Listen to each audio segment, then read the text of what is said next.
Good morning, everybody. Welcome to another Sunday live stream where we do a 20-question mock test and a hazard perception, but most importantly, we answer any questions that you may have, any concerns you may have about your theory test.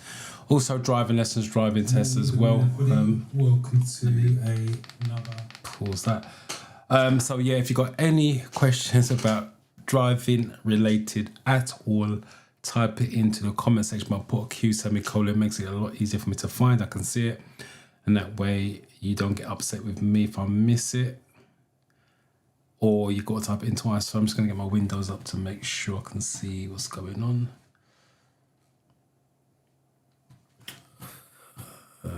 So it's going to come at comment windows up so I can see that we are going out live as well.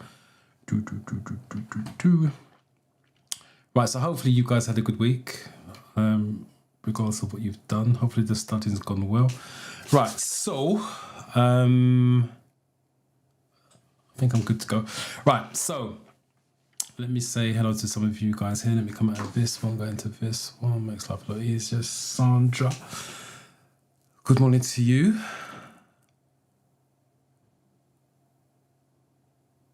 No problem, you're welcome. Jay, morning everyone. Taking driving lessons.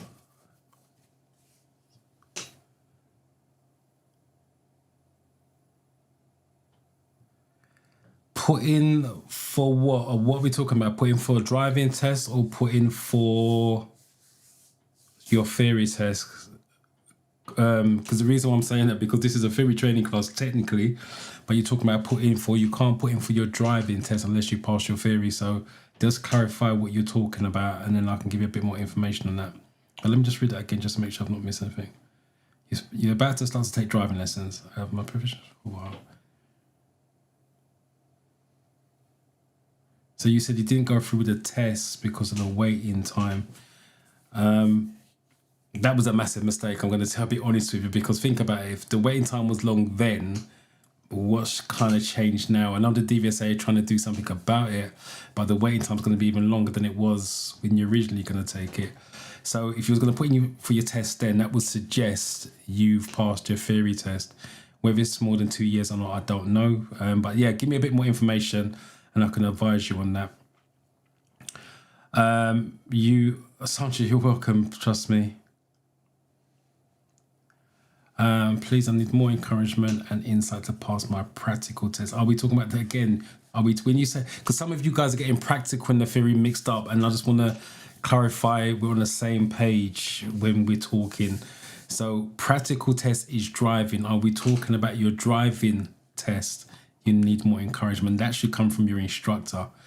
It's very hard for me to give you encouragement and insight and an insight to the practical test because I don't know you. I don't know what you're struggling with, your temperament, your personality. You learn that being in a car with the students. So with my students, I know what each of them are like. I know their good habits, bad habits. I know what they're thinking before they even think it in the car to a certain point, which makes them laugh. Yeah, so the only encouragement I can give you is don't give up, because you want your license. If you give up, you're never going to get your license. Learning to drive is hard, it's difficult, and there's times you're going to go through a frustrating period where you think you're not getting it. You will get it at some point. Some people are faster than others. But I always say to my students when they feel that way, you're going to get that light bulb moment. That's what I call it. It's a light bulb moment where I can say things again and again and again and again and show you stuff on the app when I'm teaching, because I use apps when I'm teaching, and I can change seats and demonstrate to the student, and they still don't get it, but at some point they will, and then when it clicks, that's the satisfying moment for me as an instructor, and that's my moment for them. But you got to keep going. It will come. It just takes longer than most in some cases, so never give up. If you're talking about your theory test, just keep going. I think I mentioned this last couple of weeks. It's 3.3 attempts to pass a theory test. So not many people pass first time. The first time pass rate is about 47%. Like I said, the rest is 3.3 attempts to pass anyway with that. So just keep going.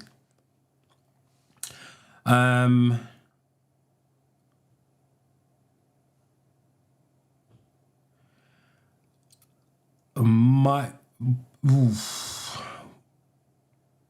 You said you can drive, wait for the instructor. A bit of both. What I would start, I'll tell you why. 2 reasons. One, the waiting time is long, that's fact. Only you can book driving tests now. The instructor can't book it for you, so no one else other than you can book a driving test. The DVSA have changed the way things are happening. I will start looking and see what's out there. And the reason being because if you do get a test and you wasn't ready, your instructor may have someone you can swap it with. But without a test date, you've got nothing to bargain with. You can change the test now up to 2 times. So if you got it, it wasn't ready, you can always push it back. So I will start looking and see what's out there. And the reason why I'm kind of reluctant to say start looking, because you need your instructor's ADI number. So there's nothing wrong with looking. If you get one, I would book it. That's what I would say to my student. But you do need, technically, you do need your instructor's ADI number. That stops them from getting double booked for test. And it's in their working hours, because some instructors don't like doing early morning. So if you got a test early morning, it was on the DVSA system as early morning, and you typed in his ADI number and that test went missing, that means he's not working at those times. So it's a combination of 2. I will start looking now. If you get lucky, book it, and he may be able to swap it with another pupil with that side of things. But yeah, start looking to see what's out there. Another little tip, it's not even a tip anymore because everyone's doing it. Monday morning, tomorrow morning, 6 a.m. is when the DVSA release new test dates. But like I said, everybody's doing it, so it's not really a tip anymore. So just jump on early morning if you're a morning person, 5 to 6, get ready. Make sure you got your driver's license, ferry test number, and a method of payment. Because if you see a date, you can grab it. You got 15 minutes to complete the transaction. It saves it for you, reserves it for you until then. So that's another method, 6 a.m. Monday mornings. So good luck with that. Sandra, I've passed my ferry test on Friday. Well done to you, Sandra. Passed it on Friday. So you should be looking at driving lessons now if you're not already taking them. I would, again, encourage you guys to, once you pass your ferry test, get onto the driving side of it, because the waiting, similar to what I just said to Jay, the waiting time is long. The DVSA have brought methods, systems in place to try to reduce that. Will we see the effects of that? I don't know. If you're going to see the effects of it, you're not going to see it anytime soon. So if the waiting time is 4 to 6 months and you're not ready for a driving test yet, because let's say you just passed your theory test, never driven before, you're looking at another 6 months to be ready for a driving test. That's virtually a year gone. And then you're into the final year of your theory test, and time flies, especially if you don't pass it first time, then it's another 4 to 6 months. So I would get onto your driving soon if it's financially possible. I know difficult times at this point in time, but if it's financially possible, I would do it now and get it over and done with. I appreciate the shares. That's to all of you, because the channel is still growing and growing and growing. As much as I'm not putting out videos every single week like I used to, I'm trying to do one every 2 weeks, but time stops me from doing that, and the channel is still growing. The information on there, some videos are years old, are still relevant. They're not outdated. The DVSA hadn't updated the questions, and when they have done, I have released videos, which was first aid and the ADAS questions. So I appreciate you guys all sharing the channel as well. All right, so what I want to do is do a quick overview. Morning to you. I have a question. So my test is on the 18th of June.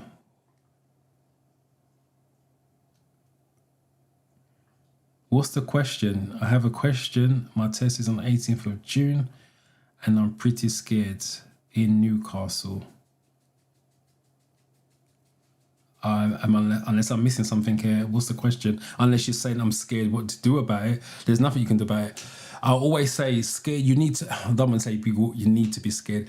You're going to be nervous. Let me rephrase it that way. You are going to be nervous for your theory test. You're going to be nervous for a driving test. It's test. You're going to feel that way. You do not want it to control you. That's the whole point of studying, so you're more confident with the studying. You know your stuff. If you know your stuff, you're fine. When I get my check test, and I've been an instructor for 30 years, we get check tested every 2 to 4 years, depending on what grade you get. So when the examiner sits in the back of my car to watch me teach someone, I get nervous, but I know my staff, so it don't really bother me that much. I don't let the nerves control me, but you need the nerves to stay focused. The adrenaline keeps you focused. So it's a natural thing. Just don't let it control you. But if that's what you're talking about, that's my advice. Just don't let it control you. Take deep breaths when you're in there on the 8th. It's next week, isn't it? 18th, isn't it? 7/14/21. Yes, next week. Well, I wish you luck with that. So come back next Sunday. Let me know how you got on. I would appreciate that. But yeah, just go in there, take deep breaths. Don't answer any questions when you feel stressed in there. But like I said, you are going to be nervous. Don't fight it. Let it be natural, but just don't let it control you. That you second guess yourself and start doubting yourself. Morning to you, Jay. Good morning. My test is on Thursday. Good luck with that. If you got, again, you guys got tests coming up. If you have any questions, type it in the comment section, because obviously we can clear all of that up before you go for your test next week.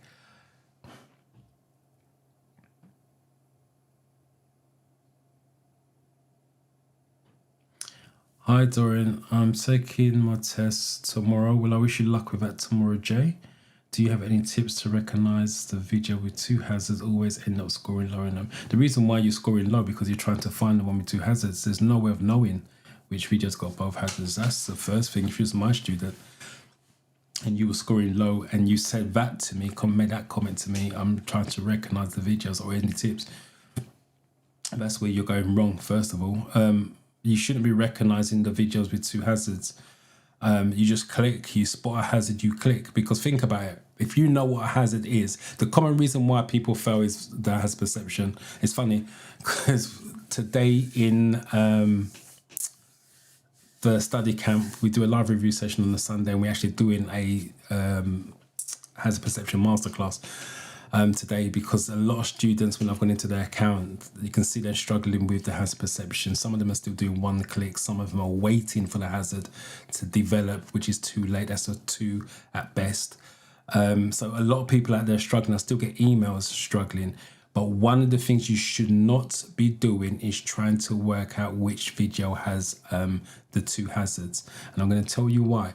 Because a hazard's a hazard, right? I'm going to do a demonstration later on, but a hazard is anything to cause you to slow down or change direction. The way that I'll explain it now is if you're driving in the video, so that's why you're looking through the windscreen and seeing up the road. If you feel that you need to turn the wheel to move past anything or use the brake to slow down to stop for something, then that's a hazard. Now, if you know what a hazard is, you spot the hazard, you just click. And then regardless of where the double hazard is on any of the videos, you're going to get it anyway. But if you're trying to recognize it, then you're looking for the problem and you're going to spend so much time focusing on the problem. By the time you see it, you're going to get the 2s and 1, hence your low score. A hazard, see the problem, click on the problem. There is no problem. You're going to get your 5s and 4s. But once you try to work out where it is, when it is, and all the rest of it, you are struggling massively overall. And that's not just you, that's everybody. But you just said it there. You're getting low scores. But I wish you luck with that. Just see the hazard, spot the hazard, click on the hazard, and go for it. If you click on things that exist, you won't get too many clicks either. So you've got nothing to lose in that sense. Good morning, first of all. So ready to go into pass my test on the 29th, at the end of the month. Been doing revision of 4-in-1 app as well as watching your videos. Hopefully I'll pass this time after 5 times. If you're failing 5 times, it's lack of understanding what they're asking for. What you firstly want to do, 29th, end of the month, 7/14/28. So that's 2 weeks away, give or take. What I would do, if you was my student, you're taking it after 5 times.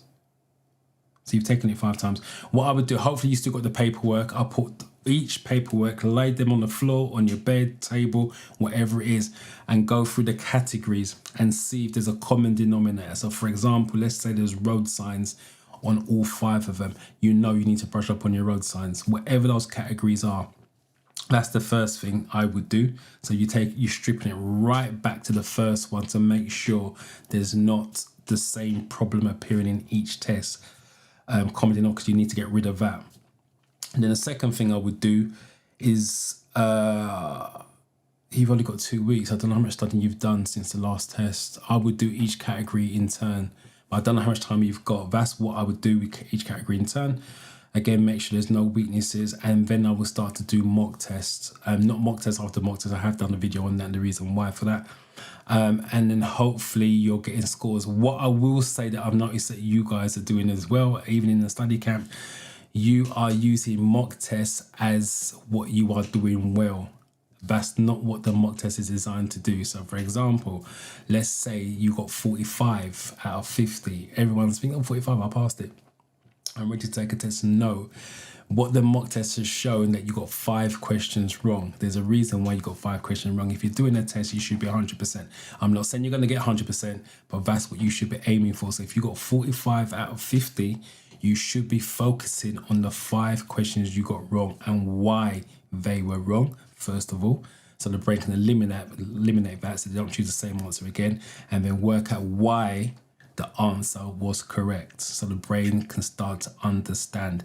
Because think about it, if you got 45 out of 55 wrong, and you now understand the 5 questions you got wrong inside out, when those 5 questions come up again, you shouldn't be getting them wrong. So that now makes your knowledge a lot stronger. You guys are focusing on 45 out of 50, 44 out of 50, 47 out of 50. I'm ready to take a theory test, but you're missing the 2 questions, the 3 questions, the 5 questions. That's what you need to focus on. The strengths, you've already got the 45. You need to focus a lot on the weakness, because there's a reason why you got the question wrong in the first place. All right, let me do the overview, and just reading the comments. Let me do the overview quickly, and then we can get into the mock test, because that's why you are here. And I'll still go through the comment section as we go along. Test, multiple choice, 50 questions. The 50 questions are made up of 14 different categories. So if there's 10 of you in the room, it's 10 different 50 set of questions. It's not the same. So if your friend took it yesterday, you can ask them all you want what type of questions they got. It doesn't mean that you're going to get the same questions. That's one thing you need to understand. The questions are sample questions. I still get emails. I took the test. The questions was worded differently. This question I've never seen before. Yes, it's fact. Your questions are going to be worded differently. And it's going to be questions that you have never, ever seen before. That's why it's about understanding what they're asking. The app questions are sampled questions. Just give you an idea of what the question could be, what they're looking for. So you polish up on that. And then hopefully whatever way they ask the question, word the question, whatever question they throw at you, the understanding is there to pick the safest option. That's what you have to look at it. Time, you got 57 minutes, which is more than enough time. You should be taking your time. A lot of people are still going in there taking 15, 20 minutes, emailing me, I failed my test. As soon as I asked the question, roughly how long did it take? 17, 18, 20 minutes. That's part of the reason why you failed, because you're skim reading it. Again, some of the words, they change. Some of the words are tricky. You need to get the understanding. You even see me on here reading. I've got dyslexia partly, but the other reason why I read it, because if it doesn't make sense to me when I'm reading it the first time, I need it to make sense reading it 2 times, 3 times, 4 times. I'd rather read the question and answer X amount of times to get the right answer rather than reading it once and thinking, well, I don't really understand it. Let me just pick this answer.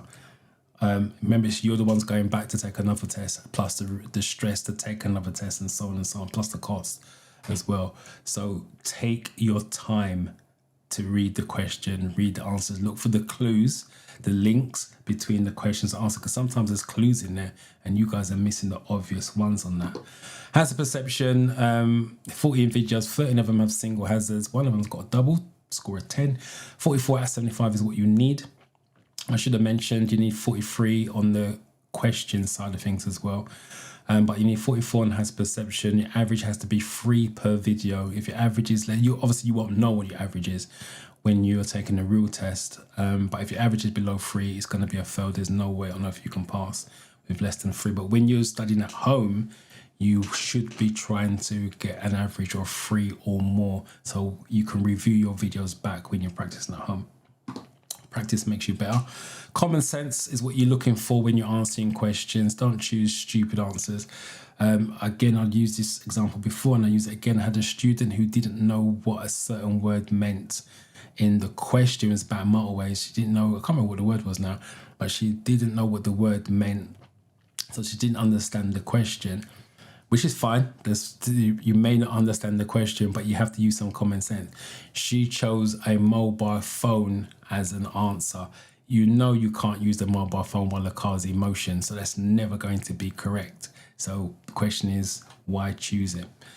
So use common sense if you don't know what the answer is. But ideally what you're looking for, or what they're looking for, is safety outcomes in terms of answers, or a controlled outcome, which is normally your motorway questions and your first aid questions, because your driving test is about safety and control.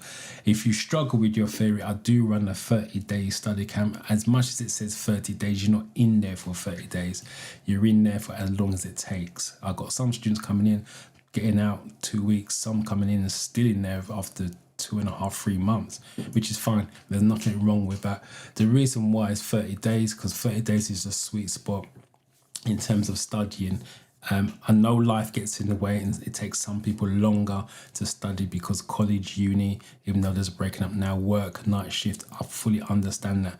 But if you're studying on a regular basis because you've got the time, you don't really want to go over 30 days of studying with the apps. The reason why, there's only 774 questions on the app. At some point, if you stay in studying, you're going to exhaust all the questions, answers, and videos. So you've seen the questions time and time again. You've seen the videos time and time again. Now it becomes a memorizing exercise. The learning stops. The brain just recognizes the question. It automatically recognizes the answer. You know where the hazards are on the video. So learning doesn't take place anymore. And if you find yourself studied for the theory test more than 30 days on a regular basis and you're doing your mock tests in 15-20 minutes, for example, or less, that's the reason why. Because you recognize the answer, you recognize the question, boom, there's no thought process. You go looking straight for the answer, and that's what it is. And that's why some of you have ended up doing tests in 15 minutes and ran about that, because you studied for way too long overall. So be careful. Like I said, the apps only give you X amount of questions. The apps only give you X amount of videos. It becomes a memorizing exercise after you exhaust the questions. Right, so let me just catch up with these comments quickly, and then we'll go into the 20 questions. Blessings, good one, passed. Well done to you. 47 out of 53, short of the 50. Well done to you. 53 has perception. You are welcome, Blessing. Thank you for coming to the live session. Let me know. Appreciate that. It's also motivation for other people. See other people passing. Tales by Cookie. I've not seen your name before, so welcome to the live stream. Yeah, as I said, scared, nervous is all natural. That's human nature. Just don't let it control you. I've not seen your name before, so welcome to you. I completed all 785 questions, learned 150 road signs, read parts of the highway code, practice, watch 3 videos, and consistently pass mock tests with high scores. Brilliant. Again, be careful, just because well done for doing all of that, by the way. So it sounds like the right way of studying. But let me just add this, just so you are fully aware. There's studying, as in taking information in, learning the information, fully understanding the information, and there's memorizing the information. I'm not saying you're memorizing it, but that's how some people perceived studying. They study the question, I've done all the questions, done all the science, blah, blah, blah, and it's memorization. But hopefully that's not you, because you're saying you're passing mock tests on a consistently basis. Consistently, can't even get my words out. So just make sure you are fully understanding it and it's not memorizing the answers. But good luck with you when your test comes up. You didn't mention it when it was.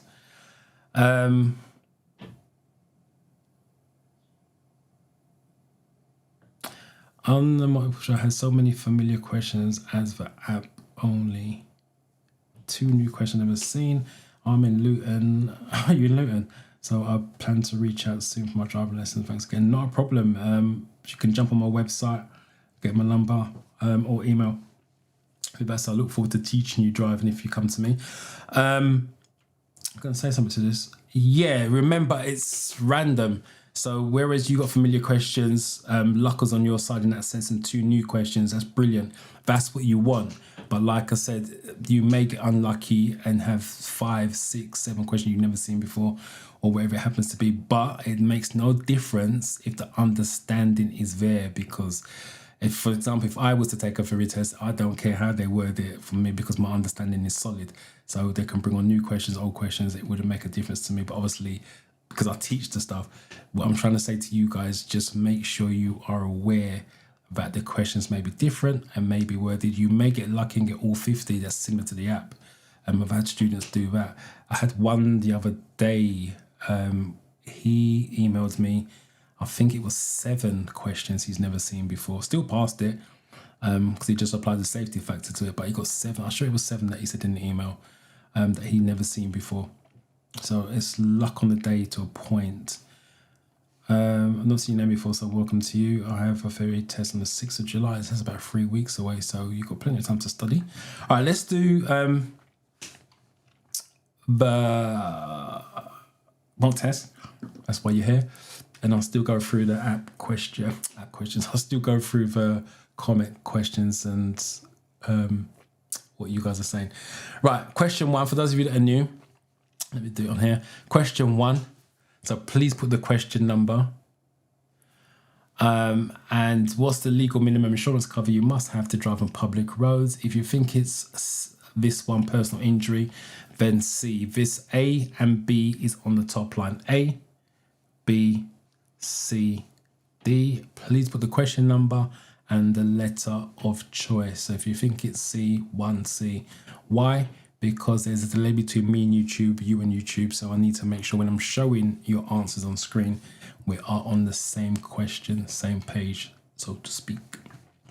If you've got a question about the question or answer because you're not sure, want more information, type it in the comment section, but be quick about it because I can't go back. Because doing the 20 question mock test, it won't allow me to go back to the question. So I can give you some more meat on the bones if you like, if you type it in and I see the comment before we move on. Mini Prime. Hopefully I'm saying that correct. Well, I've not seen them before, so welcome anyway. You haven't seen me before in any of your live streams, but here I am. My name is Aman, and I really want to send you my story message, but it's too long. Yes, I like to read all your messages in that sense. Send it to my email address, info@drivingtheoryuk.com. So info@drivingtheoryuk.com. I use some of those messages in the videos as well, and Instagram posts and stuff like that. So good, bad, or indifferent, I like to use it, and I like to know how you guys are getting on. So yeah, don't be afraid to send me your messages whatsoever, but send it to the email. So I look forward to looking to read that, man. It was way back 30 plus years. I took driving lessons way back then. Ferry test wasn't around. No, it wasn't. When I took ferry, this is 30 years plus, you're saying. I've been teaching for 30 years. When I took my driving test, this is more than 30 years now, showing my age, there was no theory test whatsoever. There's flashcards. The guy just showed you flashcards. What's this? What's it? There's many road signs. In some cases, he didn't even wait for an answer. Literally, boom. By the time you tried to get your words out, he was on to the next one. So there was no theory test. There was no hands of perception. Even when I took my driving instructor exam, there was theory test. We had to do 100 questions. I'm not even sure theory test was around then either. But we had to take a theory test because we have to pass that knowledge road rules and things onto you. So we had to take a 100-question theory test. And there was no hazard perception. When they brought hazard perception, they gave us a year as instructors to pass that side of it as well. So things have changed. It's only going to get harder. That's why I encourage you guys to do it now. Get your license. Even if you don't drive, your 2 years probation is ticking. So get it over and done with. Just sit on it. And if you get rusty over the time that you go back to wanting to drive, take refresher lessons. You don't have to take learner lessons. There is such thing as refresher lessons. Right, let me start some of these and then look for the answers.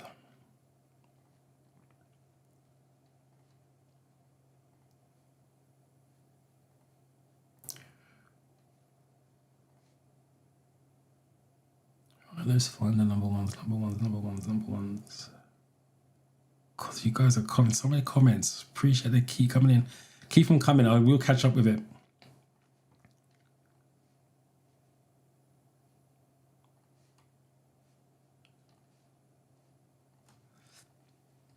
Right, the first one's pretty straightforward.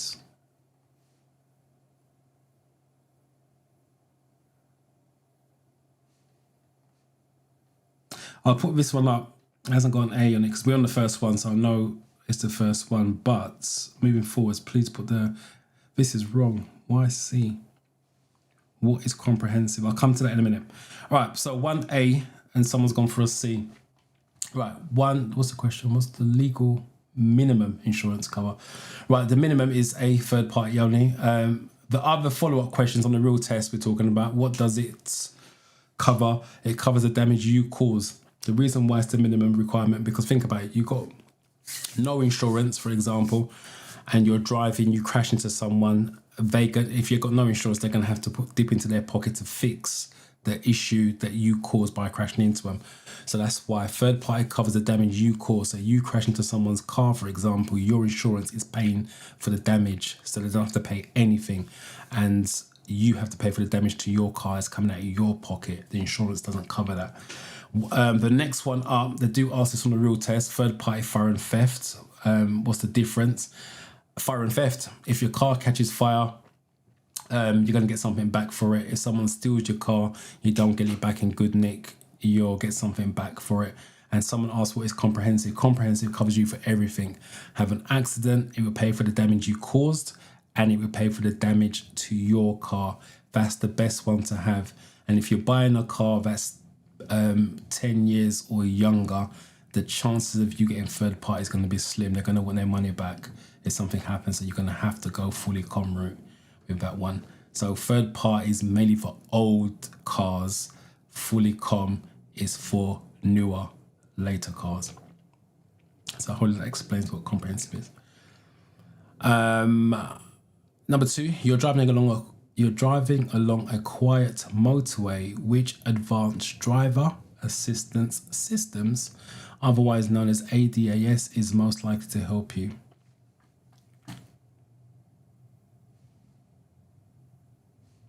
Hopefully I've done that.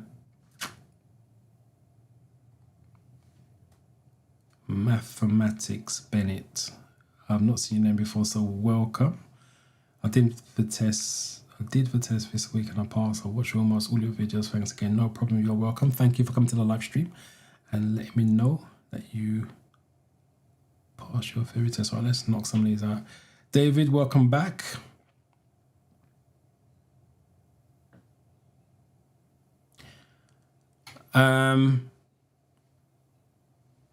Well, wish you luck with the next test. You said the sentence hell. Obviously, you know the reason for that. There's nothing wrong with that. I failed D. Good morning to you, first of all. I failed my test. I failed my last test with. Let me come back to that because that's a statement you don't want to be making. So I'm about to take some lessons again, so I know I should take theory tests, but we'll wait for driving tests in 4 to 6 months. I was wondering if I should put in now. I think we spoke about that. I know I should take theory tests, but for wait for driving tests is 4 to 6 months. I wonder. Let me come back to that again, Jane. Let me just quickly explain. I think I've done it already, but let me do that again. Faith, good morning to you. And let me find number 2.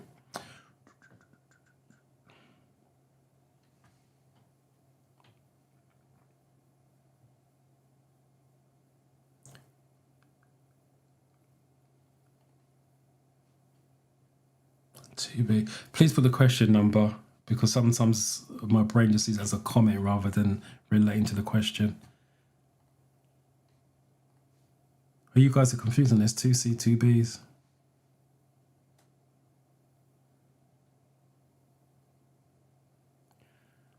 I'll come back to that.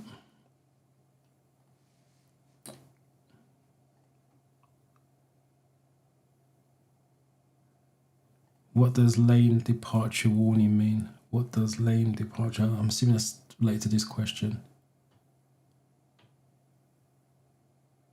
Lane departure number 2, A is number B. All right, let me explain that. Right, you guys are confused with this because you've got 2 C's and 2 B's, about a 50-50 split.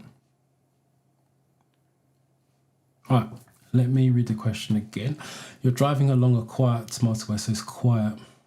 Which advanced driver assistance systems is most likely to help you? So the motorway is quiet. Automated night vision. Nope.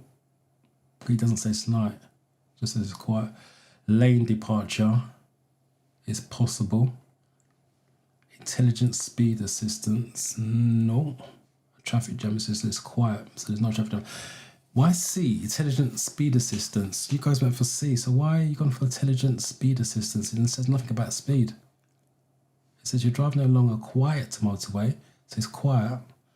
Which advanced drive? Anyway, it's lane departure. Lane departure is, because it's quiet, that's the key.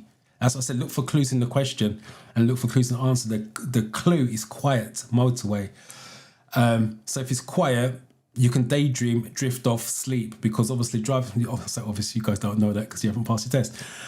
Driving on the motorway can drain you mentally and make you drowsy. So lane departure. So if you drift out of your lane, sometimes the steering wheel kind of fights you to keep you back in there, or sometimes it beeps depending which one you've got. On my car, if I drift, the steering wheel pulls me back to the middle of my lane.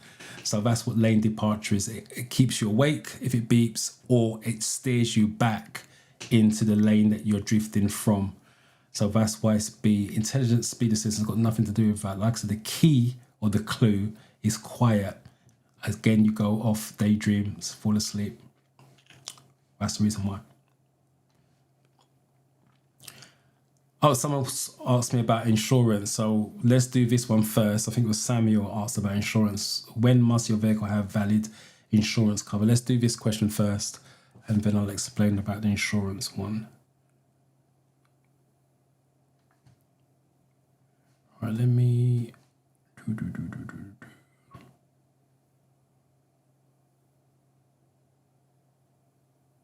Right, so let me just do these one.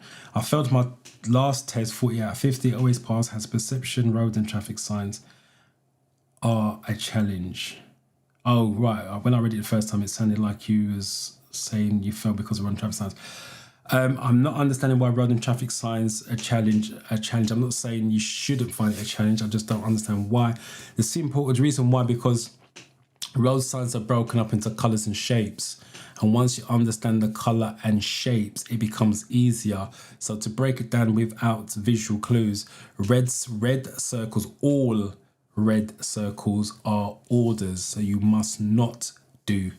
Blue circles are mandatory, you must do. So all blue circles are mandatory, and all triangles are warnings. There's other shapes outside of that, but that's the main core. Once you understand that, it becomes slightly easier.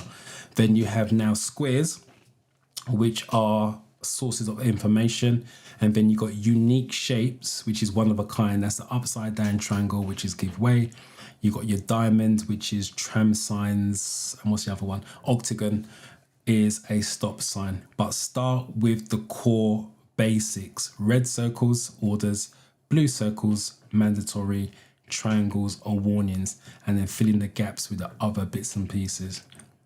So it becomes slightly easier that way. And also with images, always see it from bottom to top. So when you look at images, you're going from the bottom to top. It makes it easier to understand certain signs, like crossing, two-way road, crosses one-way road, and all the rest of it like that. So I always say to my students, see your images from bottom to top, because we always drive on the left, we always go up the road.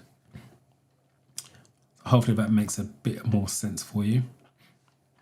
And let me just tackle Jay's one. So I'm about to take some lessons again. So I know I should take theory test, but the wait for driving test is 4 to 6 months. I was wondering if I should put in now.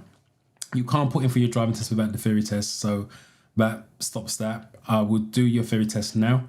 And then once you pass, if you're taking driving lessons, hopefully you're taking driving lessons while you take your theory. So your instructor can guide you But if think about this, the waiting time on average is 4 to 6 months.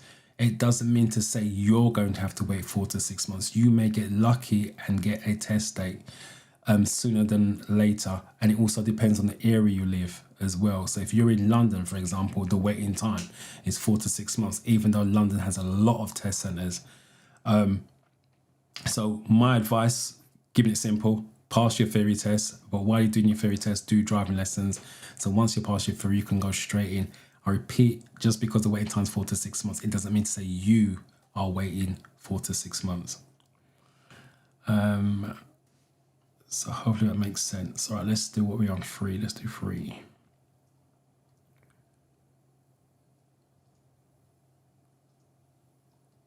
Here's the first one. Pumpkin music. I'm not seeing it 25. I've not seen it before, I don't think. So welcome. Like the name. All right, so I think you guys are all agreed on this one. D, you're welcome.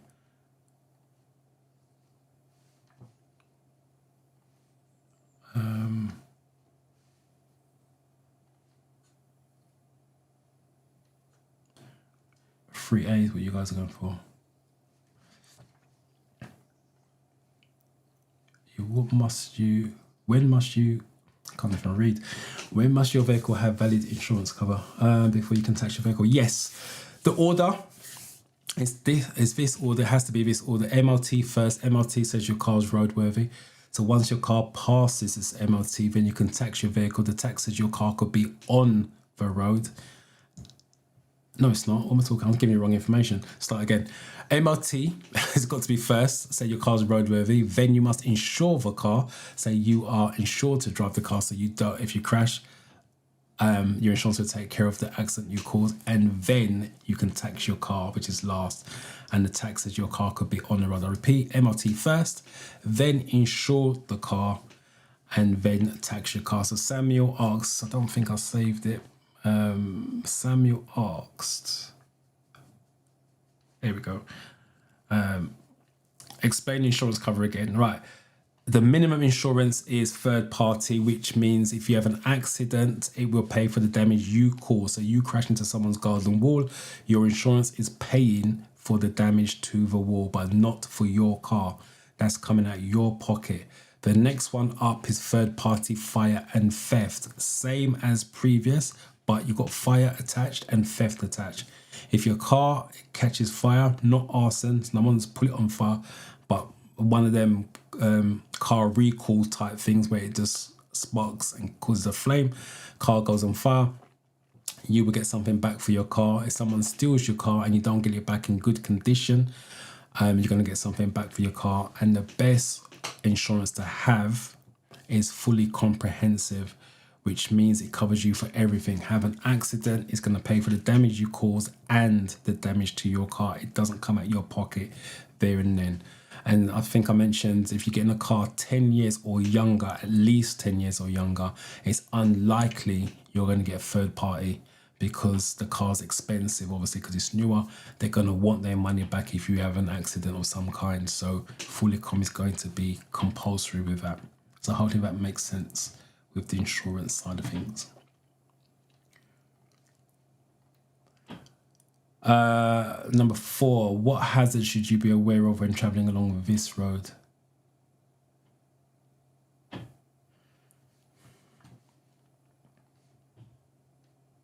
Let me quickly look at these comments. I've not seen your name before. Adib, sorry if I'm saying, hopefully I'm saying that right, but if I'm not, I apologize. It's completing all 785 questions, learning 100 lessons, reading some highway code questions, and constantly passing mock tests enough to pass the theory test. If yes and no, if you are understanding it, yes, but if you're memorizing it, no. You've done everything you can because you've done all 785, you've done road signs, you've done highway code sections. There is not much more you can do. So you've done the right thing. It's whether or not you are learning it and understood it as opposed to doing it and memorizing it over time. there's no way of finding it out. The only way you're going to find it is the hard way, by taking the real test. Obviously, if you've understood it, you're going to pass. Happy days. And if you fail it, that could be the reason why. It doesn't mean to say you memorized it if you failed it. It just means you've got questions that you may have never seen before and just couldn't work out the safe option. But your score will tell you, to be honest, because if you go for your test and you got 40 out of 50 or 38 out of 50, that's memorized. You memorize all the stuff that you just put in on screen here. If you got 42, I hate saying it, missed it by one, then that could come down to the questions you actually got on the day itself. So you can't do no more. You've done everything you need to do, so you're fine. Go and take the test, and that will give you the information you require, whether or not it was enough or not. Unfortunately, like I said, it's the hard way, because if it isn't, it's going to be a fail. If it is, it's going to be a pass. But I wish you good luck with that, though, when the time comes. Please come back and let us know how you got on with it. Number 4.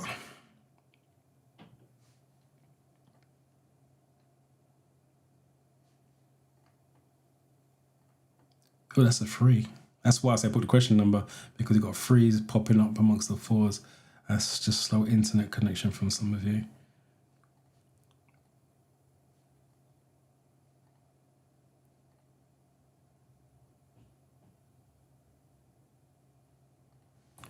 The cars are very close to each other and the gap is very minimalistic. I'm gonna come back to that in a minute. That's an interesting comment. 4C is what you guys gone for. Children running out between vehicles. The bit, yeah, right. Let me put this back up. There's that mini prime. The cars are very close to each other, and the gap is very not. When you say gap is minimalistic, is that between the cars or this bit here? Let me get this up. Or do you mean between here? If you mean between here, 100% correct. If you're talking about here, then no. And I'm going to tell you why. Because the road is narrow, and when we're driving, on driving lessons, your instructor will get you to slow down. What we say is less space, which is this, less speed, because it's not just the answer here is children running out. They can put car doors opening because people throw the car doors open. Yeah, there you go. So you just said between the cars. So you're 100% correct with your visualization on that. So well done to you.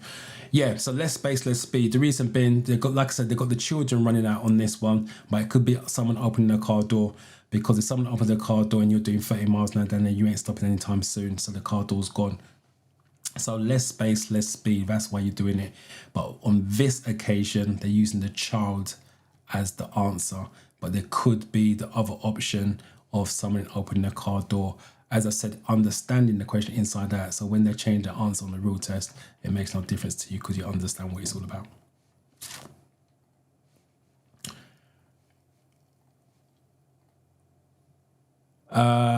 You're driving a car with blind spot monitoring function. What must you regularly check to make sure the function will work properly? That's an ADAS question.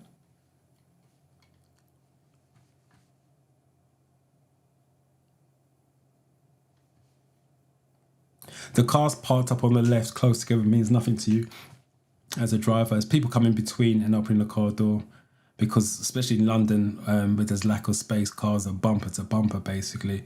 So it's still going to be people squeezing through trying to cross the road, and people opening the car door. It's funny as well, this week, tight space, a woman with a child in a pram, she pushed the pram out first when we was driving in the lesson, which is really strange to be crossing between parked cars when you can't be seen, but pushing the buggy out first, which is weird. So like I said, people do crazy stuff in tight spaces. I've got a 5C, I've got a 5D.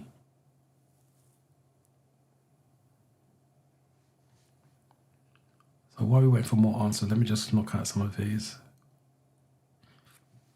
Jay, you're welcome. As I said, do your theory while you're doing driving lessons. Then hopefully you pass your theory test the next time out and just go straight in for a driving test. But as I said, It doesn't mean to say you're waiting 4 to 6 months just because the national waiting time is 4 to 6 months. You may get lucky in your area. It's just being right time, right place online to get test dates. I've done that one for Samuel.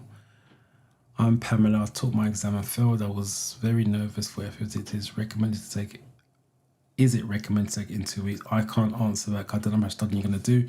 I don't know why you failed it in the first place. Obviously, let me come back to that first of all. Let me come back to that. We're on 5. Let's.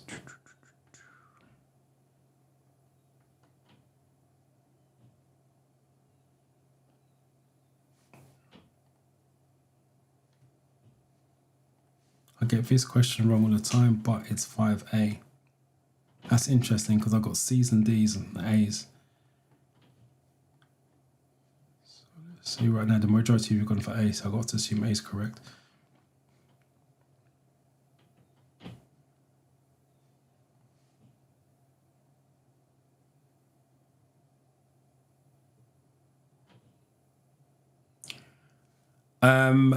Yeah, some cars have blind spot monitoring function, especially driving the motorway, but you still have to do your own blind spot checks, even though the car has it.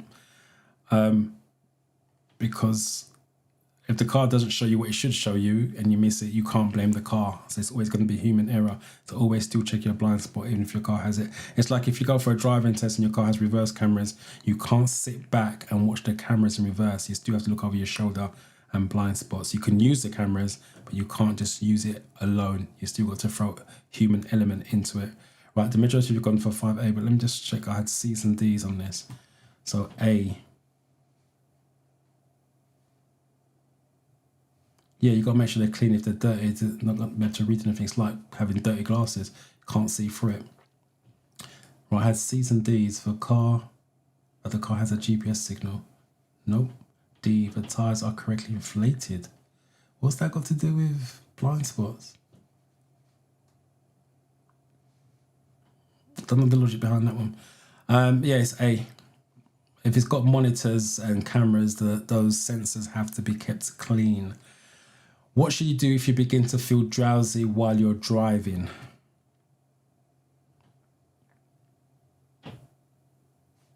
Hopefully I just explained that. Because it's sensors, so the sensor, it's camera, blind spot. You've got to keep the camera or sensor clean. Right, let me come back to this. Right. So Pamela said, I took my exam and failed. I was very nervous, which is natural. As I said, 40 out of 50, is it recommended? I can't answer that because I don't know you. I don't know why you failed, because there's 10 questions wrong. That's a lot of questions for a test, so I don't know what you're going to do within the 2 weeks. I don't know the reason for failing. If it's a lack of understanding, can you get understanding in 2 weeks? Yeah, but you didn't get it before you took the test, so how are you going to get it after the test? That would be within 2 weeks is my concern. So that I can't answer, only you can. But it's possible. But like I said, you have to find a reason why you failed, and it's not just because you got 10 questions wrong. There's another reason why you got 10 questions wrong. If you studied before, if you've done no studying, then on average that's about right. But if you studied and you got 10 questions wrong, there's a reason for it. You need to find that reason, whether or not it's lack of knowledge, you got nervous and picked the wrong answers, whatever it is. You have to find that solution first, and that would determine whether or not you should take it again within 2 weeks. I think the ADS question is for those who have advanced vehicles. My fault, though. No, they're all in modern day cars. They're there to make life or driving safer. So you buy a modern day car, last 10 years or so, it's going to have some form of ADAS on it. My car's pretty new, so it's got everything on it, to be fair. Lane departures, cameras, tell you the speed limits, steering, speed, brake assistance. If I was going to crash and wasn't using a brake, it brakes for me. What else has it got? Hill start. So I know some of you struggle with doing manual, obviously, doing clutch control and the rest of it. It's got hill assist, it's got everything on it. But like I said, it's not just newer cars now. Cars in the last 10, 15 years would have some ADAS systems on there. Not all of them, but just some. It just makes your life a little bit easier when it comes down to driving, or makes the roads safer, as they tend to say. Right, let me go back and see.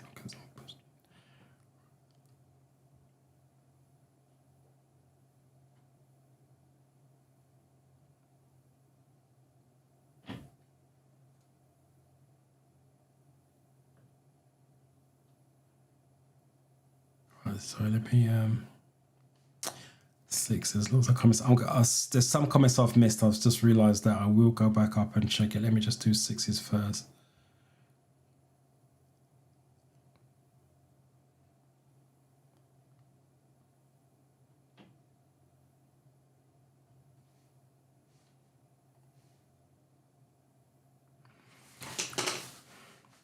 Please wish me luck on exam, sir. I'm 17 and have... You missed out the bit. I don't know what you mean. And have. First of all, I wish you luck. Taking it at 17 is brilliant. I think you should learn as young as you possibly can. The reason why, because it's a lack of fear. The youngsters just have a lack of fear when it comes to exams to a point, and because they're freshly out of school, college, uni, so they're used to exam environments. And also when it comes to driving, as you get older, you become a lot more fearful and scared and all the rest of it. That's why you guys are typing that in there. And that's from me teaching students. When they're younger, they're literally fearless, want to get behind the wheel drive. As they're older, they want to stay and talk a bit more. No, let's go. And they want to talk. So pass as young as you possibly can. So hopefully I explained it so you're not confused. There's the first 6s. I got A on there. But yeah, I wish you luck with that. To get your license nice and young is a good thing. Oh, loving that.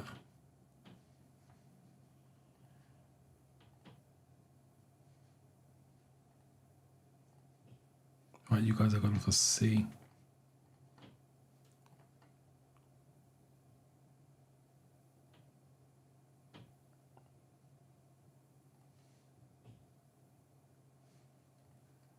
Right, C is what you guys are looking for. What should you do if you begin to feel drowsy while you're driving?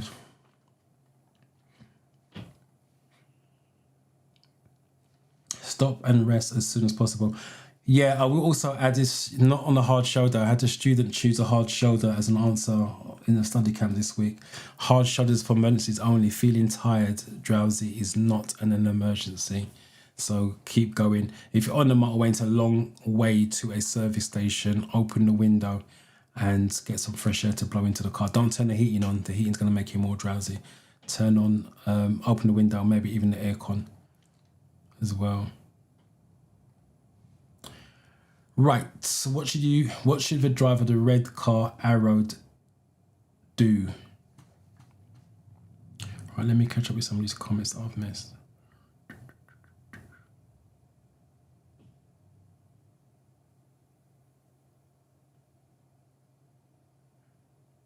I don't know if I've done this one.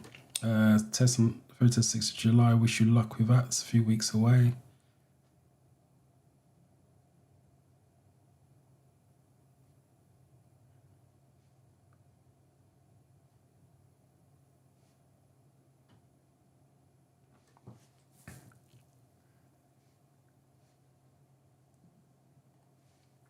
My theory exam's coming.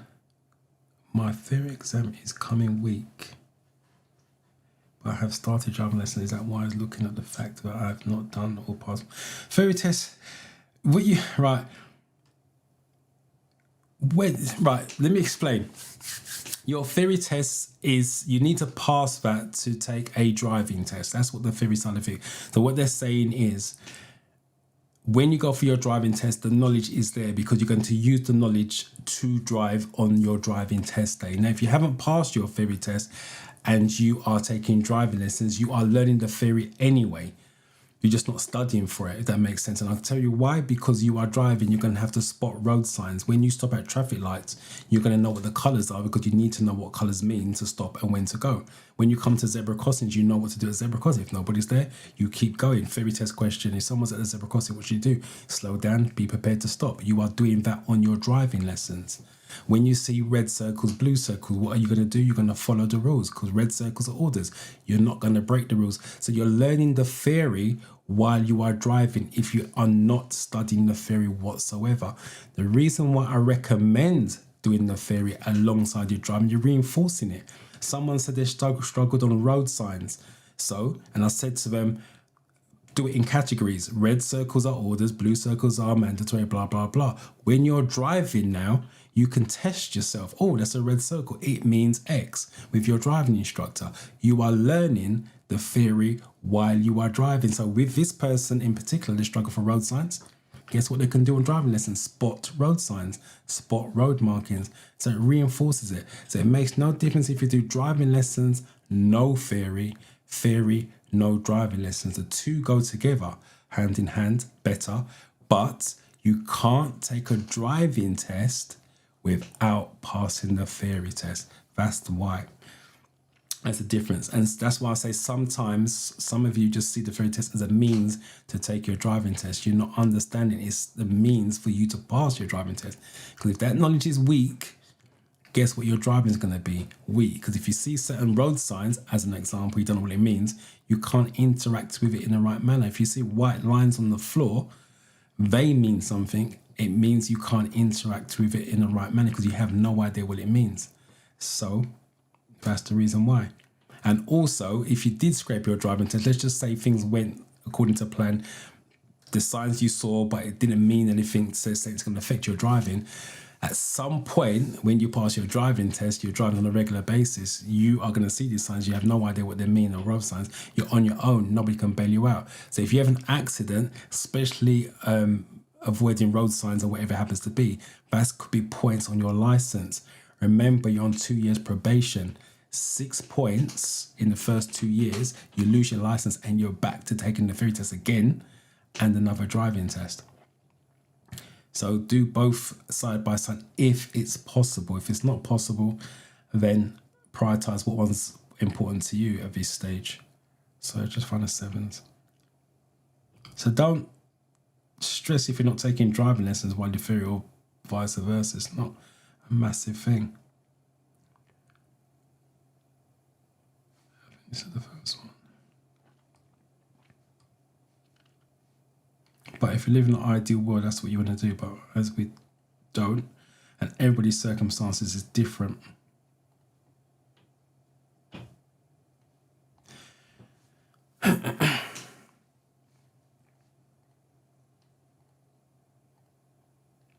Right, it's all C's.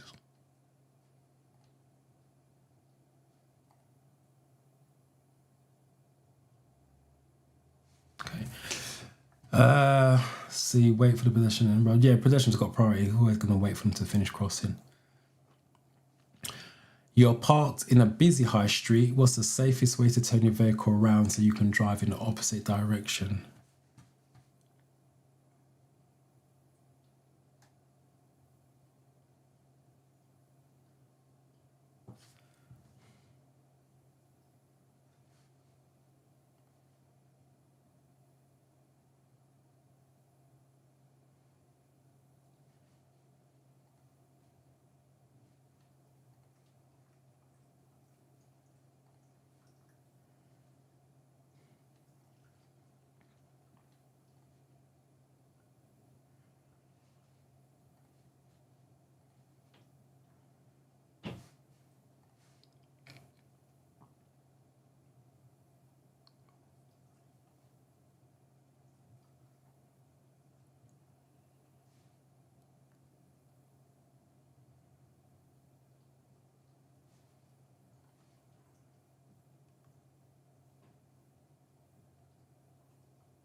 Right, sorry, I just reading the comments trying to save them so I can go back to them.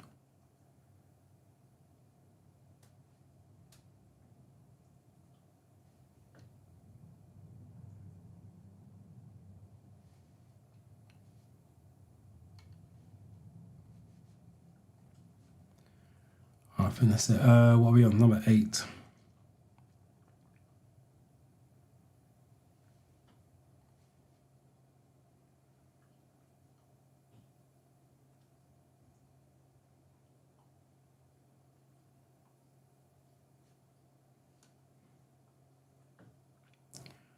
Sorry, there's so much of you typing in. Appreciate that. I'm trying to get everyone. And I'm trying to find 8s.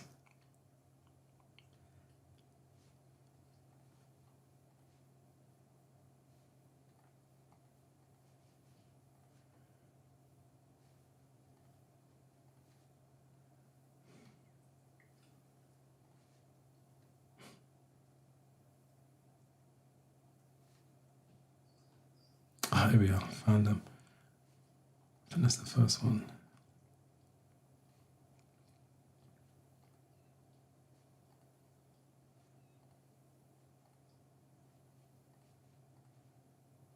Right, you seem to all agree on this C.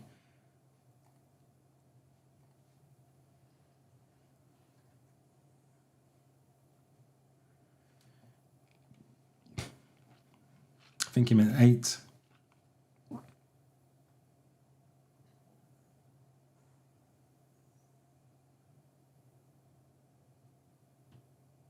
I can't visualize the busy high street.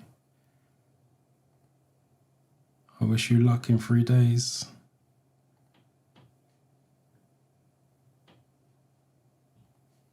Are you guys having a conversation? Yes, maybe it is, but I don't understand why. All right, 8. And what would you guys going for? Common answer?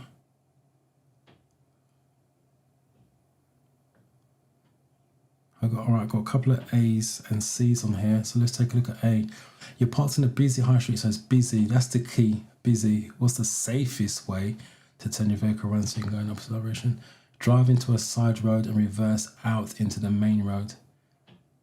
Drive into the side road and reverse. No, you're reversing that backwards into the busy high street. Nothing's changed. All you're doing is turning and reversing out into the main road, which is a dangerous thing to do. You should never reverse from a side road into a main road. Carry out a U-turn, that's still busy. Turn around in a quiet road. Yeah, so you turn into the quiet road, which would be this one. Then you turn the car around in a 3-point turn, and then you come out facing forwards. That's the difference. This sounds similar. I repeat, this one, you're just driving into the side road, reversing out backwards and going the other way. This one, you're turning into the side road, driving down the side road, do a 3-point turn, and you're coming out facing forwards. That's the safest option. That's what it says here. What's the safest way, not what's a way of doing it. And that's what I said, read the question carefully. The clue, busy high street, so you want to avoid hitting people, holding people up. And the safest way is turn around and come out of a giveaway line like you normally do. This, you're coming out backwards. What does this sign mean? Let me move this out of the way so you guys can see there.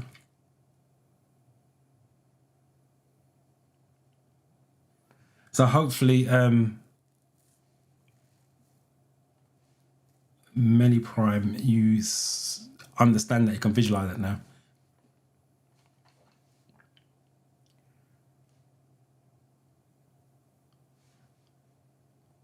It's never safe to reverse into a busy road. Never. You may get away with it, but it's not the safest way. I've done that, hopefully.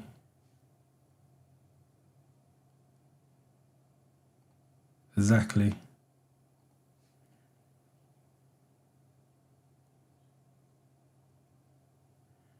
All right, we've got 9s.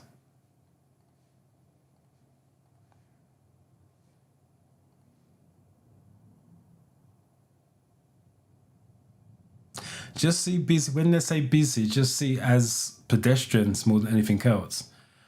Lots of pedestrians walking around, shopping, high street type of thing, rather than busy as in cars. 9A, end of control part zone. That's your red circle, blue background. So that's your parking restriction. So this is just a black and white version of that. So it's your red circle that you would see on its own with a blue background. So obviously that's your parking restriction, and this is zone N. So let me just do this quickly. So before the sign, there is no waiting. And then once you pass the sign, you can wait as long as you want. I will also add your parking restriction is drop off passengers, pick up passengers, but you can't wait for them any length of time. So that's what your parking restriction is. You guys went for A.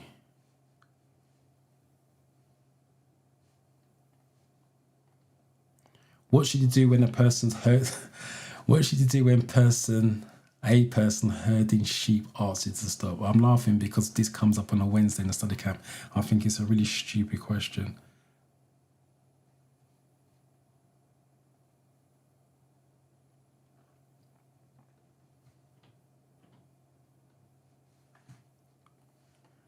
Right, let me knock these out. Right. I have studied for weeks, sir. I need help with something. I don't know if it's enough. Completing all these questions has a perception of reading small sections of the highway code and resonance. I can't answer that. Like I said, I don't know you. I don't know what your results are. I don't know how you're scoring. I would need to see a couple of mock tests to see how you're answering the questions. I would need to speak to you because I pick up on what people say. It's a big indication on what they're thinking and what they are understanding without. I don't know you. So it's very hard for me to give you that information over a live stream. But if you've done all the things you said, you can't do any more. As I said, the only way you're going to find that out is by taking the real test, and that will show you any weaknesses. Also, your mock test, unless you're getting 50 out of 50, I mentioned this earlier on, if you're not getting 50 out of 50 on the mock test, whatever questions you're getting wrong, that's the weakness because you got it wrong in the first place.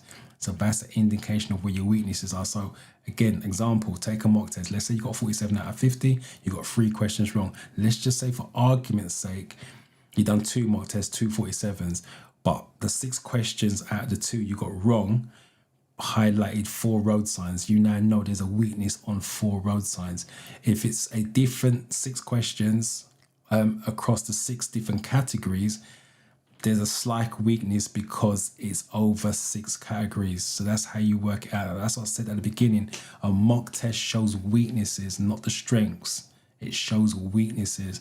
So whatever you're getting on the mock test, those are the questions or categories I would restudy. But in the answer, are you ready? I can't give you that because I don't know you. But you've done everything you need to do, if that makes sense. Passed my driving test last week. Watching your videos helped me. Brilliant. Well done. I've not seen your name before, so thank you for coming to the live stream and let me know you passed your driving test. So you are a driver now. Drive safely. What are we on 10?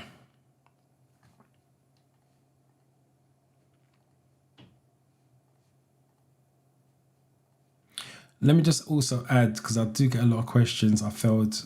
Can you help me? I can't help you if you failed your test. I don't know you as a person. That's why I think it's a stupid question.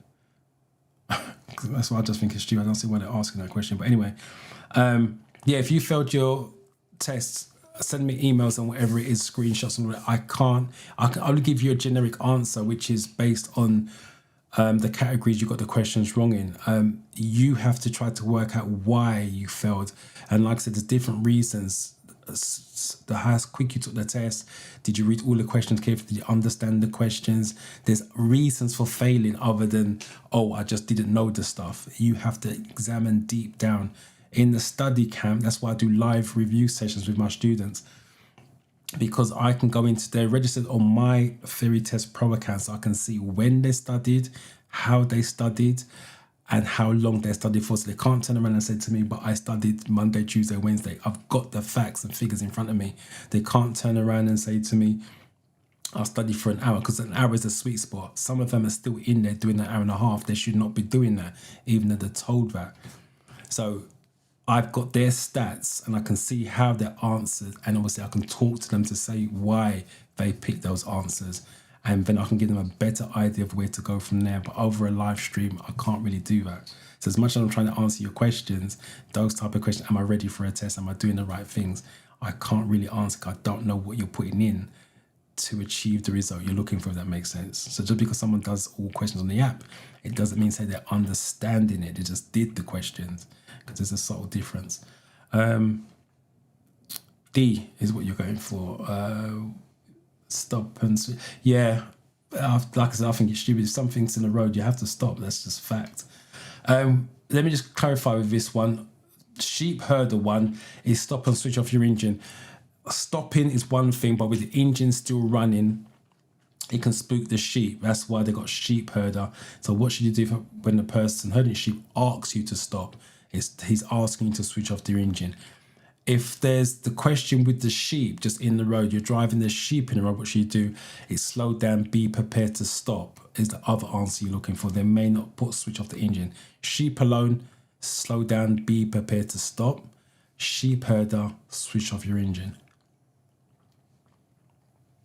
Still stupid question, but they do ask it. You're on a 3-lane motorway. Which lane are you in? If there's a red reflective studs on the left and white ones to your right.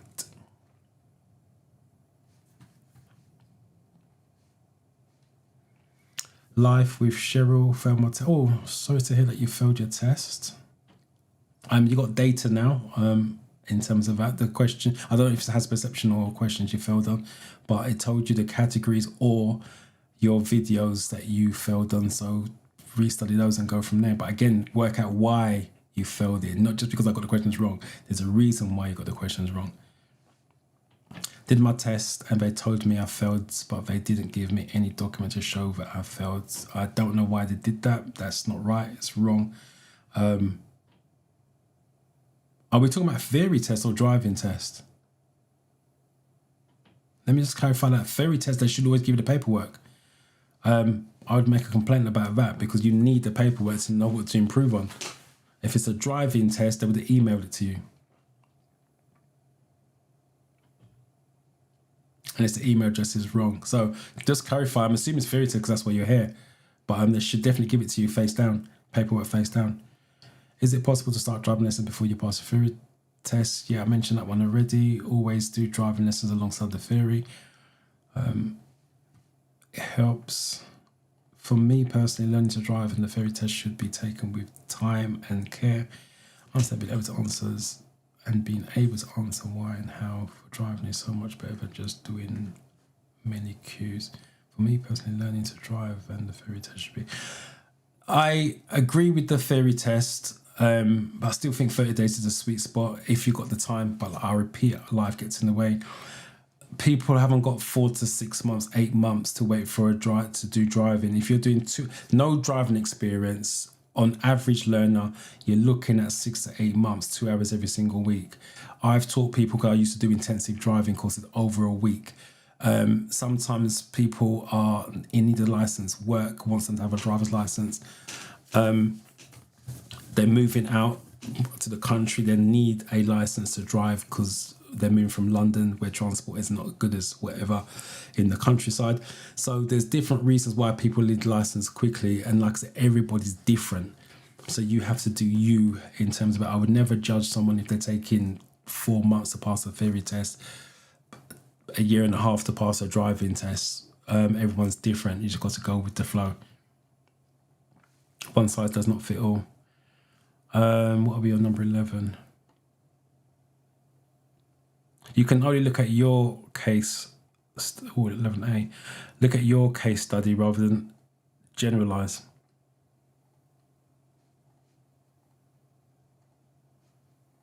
You guys are confusing this. Split 11C, 11A. So you're split between C and A. The majority have gone for C. So it's 3 lanes.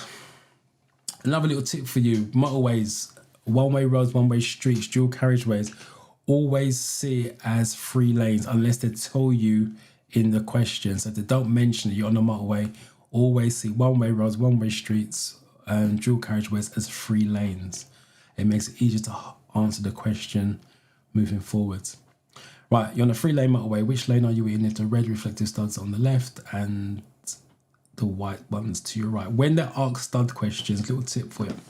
When they ask the stud question, they're going to give you the colour or location. In this case, they are saying to you, reflective studs left. They only use left. So, and the white ones to your right. So that's the location. So what you do now, you've got that information. You go to the word motorway, isolate the RWA, and go from there. So left location, R's on the left. So you're looking at the left-hand lane. So those of you that went for C is correct. Some of you went for A. Hard shoulder, that's not a lane. Why would you go for A? That's not a lane. Read the question carefully. You're on a 3-lane motorway. That's a hard shoulder. You got lane here, you got lane here, and lane there. 3 lanes, 3 lanes. 1 lane, 2 lanes, 3 lanes. That's not a lane. That should never, that's, let me save this because I said this to my students. Hold on. If you don't know what the answer is, work backwards. Always get rid of the stupid answer. That, believe it or not, is a stupid answer because it's not a lane. Now you're left with 1 in 3 chance to be correct. So it's left-hand lane anyway, because location. What does this sign mean? Red circles are orders. We'll add that into the equation. I did mention that before. When reversing, which one is difficult to see? My answer was children, but I realized it was bicycle. When reversing, which one is difficult to see? My answer was children, but I realized it's bicycle. Why bicycle? Children are hard to see. So if you put that as an answer, it's the correct answer. Why are children hard to see? You're seeing children as tall. Children, young child, 3, 4 years old, running, playing hide and seek. You're not going to see them as you would do a 14, 15, 16-year-old child. Like with the theory test, they ask you certain questions, but they don't give you background information. It's just kind of generalized. And this is what I'm saying about understanding it. Most people see children as tall. They don't see children as little, well, small-sized children. They see as kids. That's what they call them, right? But when they say children, they're talking about your 3-year-olds, your 4-year-olds running from mum, running from dad, playing hide and seek behind the boot of the car. That's what they're talking about. Not children as in teenagers. But bicycle move. Children stay static sometimes. So that's the reason why that's the answer. So the correct answer, you chose it. Not a problem. I have a question. Can you book in multiple choice? Sorry, I can't read. My dyslexia. I have a question. Can you go back in multiple choice question and theory test? For example, if you're in question 2, can you go back to question 1? Yes, you can go back. My advice is to flag the answers as you go along.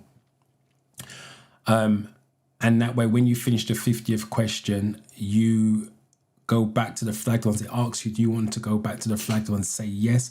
It'll take you directly back to the flagged ones only. But the answer to your question, you can go back as long as you haven't clicked the finish button. It's the same thing on the apps as well. You should be able to go back on the app.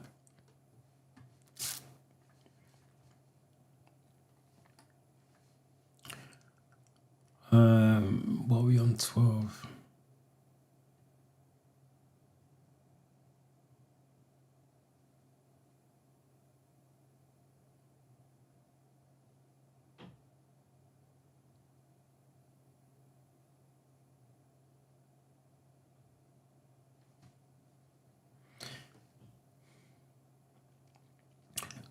In the video,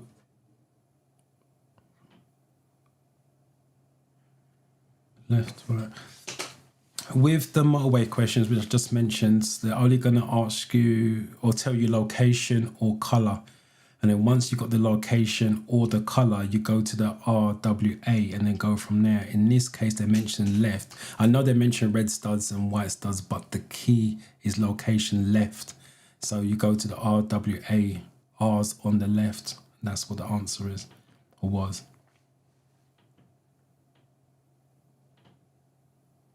Yes, a motorway question, so they have to give you the word motorway.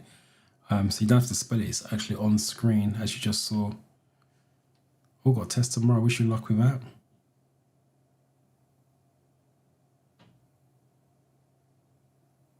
Are the studs on the left of the hard shoulder? No, the studs are on the right-hand side of the shoulder. You park up on the left-hand side of the studs to be on the hard shoulder.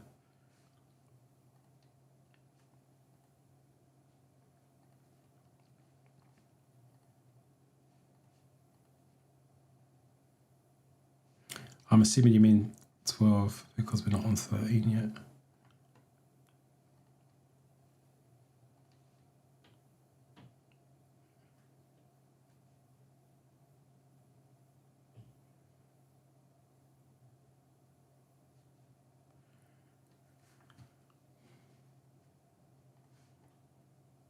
Right, you guys are going for B's. Red circles are orders. Again, if you struggle, but some do, still going to be the answer. If you don't know, a little tip for you. Red circles are orders, which means no. 95% of red circles are no's. So what you do if you don't know what it was, you get rid of the ones without no's. So you're now left with 50-50. So it says no traffic from the right. With this one, there is no traffic in the image. So then you can get rid of that one. And then by default, you're left with the correct answer. So 95% of red circles are no's. They'll always give you like a 50, well, not always, but 50-50 with 2 no's. Just isolate that and then it becomes a little bit easier to answer. Right, what should you do if your vehicle has a puncher on the motorway?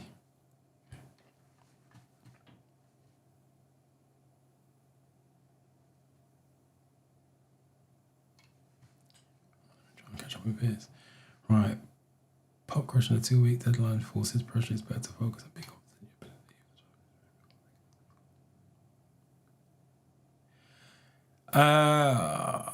To a point,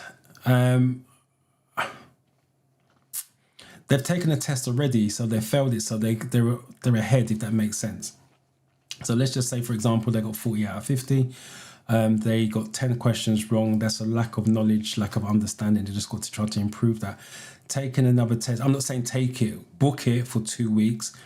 It gives you a goal to work towards. If you feel that, if you're honest with yourself, you're not ready, push it back. That's what I suggest with my students in the class. The reason being, because again, you can study before you know it. 2 months has passed, 3 months have passed. Sometimes you've got to give yourself a deadline and work towards it. And if you're not going to be ready, then cancel it. Just keep an eye on the cancellation date. It's normally 3 working days before on their theory test. So just keep an eye on it and then push it back. Be honest with yourself. But if you are disciplined to put the time and effort in, then don't put no deadlines or restrictions on it at all. But like I said, if you're one of us that's going to go on and on and on and on and on, then you may want to think about putting a deadline on it. But be realistic and be honest with yourself if you're going to be ready. Don't just, let me just have a go and see what it's like. I think you've done this ages ago, no problem. I took my practical test and I think I've done that one already. No documents was received. As I said, I don't know. If you're talking about a driving test, you don't get documents. They go through it with you in the car, but they email it to you. But on your theory test, they should give you paperwork every time. You need to know what you messed up on. So I'm not understanding why. And they can't tell you. They shouldn't be reading your paperwork. It's data protected. That's why I say to you, they should give it to you face down. They fold it and they give it to you face down. And as you're walking out, they turn it over. So it's data protection. So there's so many things wrong with that situation already. Thank you for your great work. Tenno, great. I've not seen your name before, so welcome. Smart avatar as well. Thank you for your great work. I passed my test last week on the first try. Congratulations. 40 out of 50 to short of magical 50. 62 high score. Had to drop in to acknowledge your impact. No problem. Thank you for that. Appreciate it. Pulp creations for me, it's a little difficult. My native language is Spanish. I have 2 problems. I get very nervous. I like to change the question at the last minute. I changed 6 questions at the last minute. Let me come back to that. Let me come back to that one. Let me do this. What we're 13.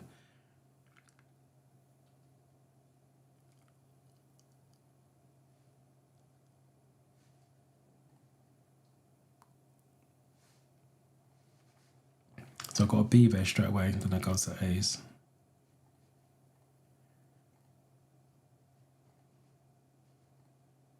So, got a D there. You need to stop driving immediately and fix the tire.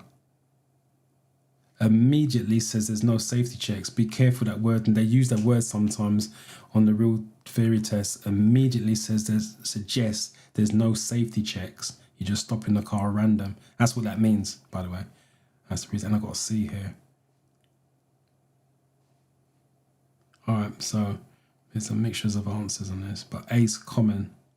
I've got another D. All right, break it down. What should you do if your vehicle has a punch on the motorway? Pull up on the left, pull up on the hard shoulder, or in an emergency area and call for assistance. Hard shoulders for emergencies, that sounds possible, safest. Drive slowly to the, can't do that one because you've got a tire, you can't drive 70 miles an hour. That's dangerous in itself. Pull up on the hard shoulder or emergency area, change the wheel as quickly as possible. You can't change your own tire on the motorway, it's dangerous. So you need to pull up and call for assistance, stand well away from the carriageway, so it's not going to be that one either. And switch on your hazard warning lights, stop in your lane, that's dangerous because you're stopping random. And cars are doing 70 miles an hour behind you. This is the safest option. Pull up on the hard shoulder or in an emergency area and call for assistance. You cannot change your own tyre on the motorway. It is illegal because it's dangerous. Oh, another ADS question. You're driving along a dual carriageway. This symbol is displayed on your dashboard. Which advanced driver assistance systems is turned on?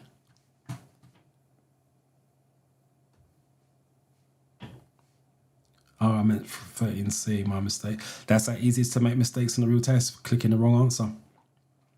All right, let me go back to this one. All right, Pope Creations, hopefully you're still here. For me, it's a little difficult. My native language is Spanish. I have two problems. I get very nervous and I like to, get nervous is one problem, I'm assuming. Again, that's natural. There's nothing you can do about that, so embrace it, but don't let it control you. And I like to change the questions at the last minute. I changed 6 questions at the last minute, which is common. This is the reason why I teach flag the answers as you go. Because if you're not happy, you're not confident, you're flagging it, you're moving on. So when you finish your 50th question, it asks you, do you want to go back to your flagged ones? You say yes, you're going back to the flagged ones because you was not sure.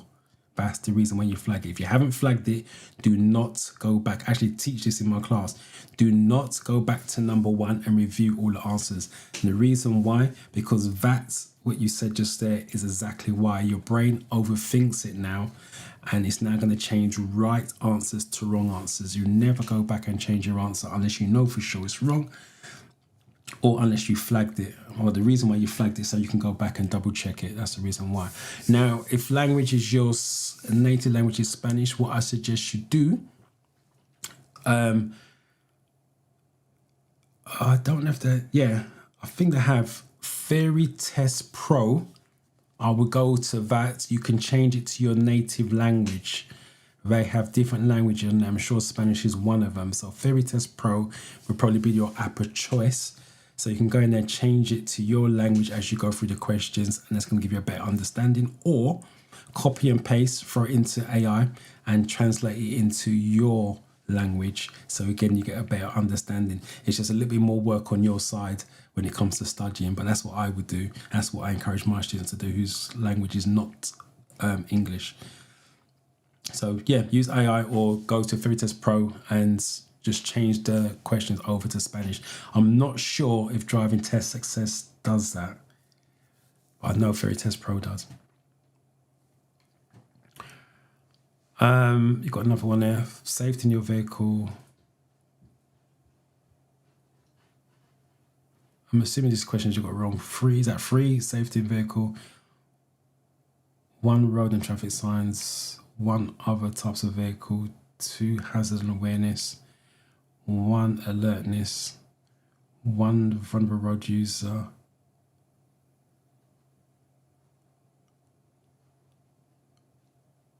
So you got 42, 41 based on that.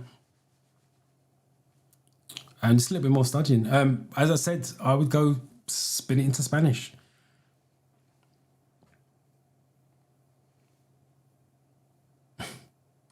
Like when you guys send that love to each other.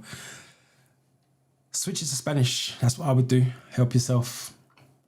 14.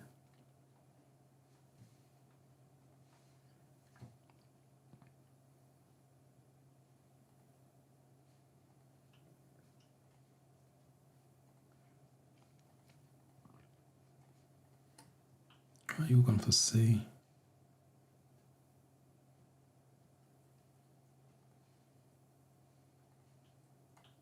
no problem. I'm glad you're still here because I think that comment came in quite a while ago. It's lanes. That, believe it or not, this question, we had one before, lane departure. It's the same question, it's just worded differently. So lane keep assistance, that's what that is. Traffic jam, intelligent speed assistant, blind spots. Yeah, it's lanes. It's the same question, just worded differently. What should you do if you want to overtake a tractor but are not sure that it's safe?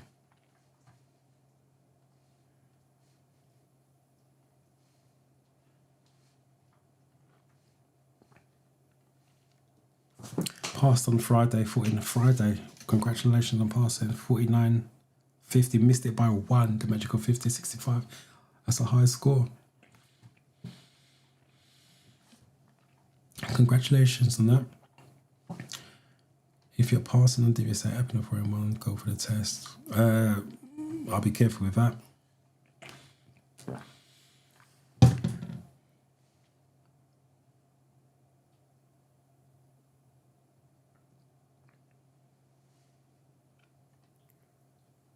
I think same thing, but change the question last minute. Change 6 questions at the last minute.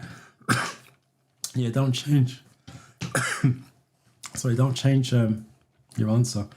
Once you go back and start to read it, the brain's gonna, especially when you're nervous as well, the brain's second guessing itself and it's gonna talk itself out of the right answer. That's why you flag as you go. The brain is a weird thing. If you don't treat it in the right manner in certain situations, it will mess you up.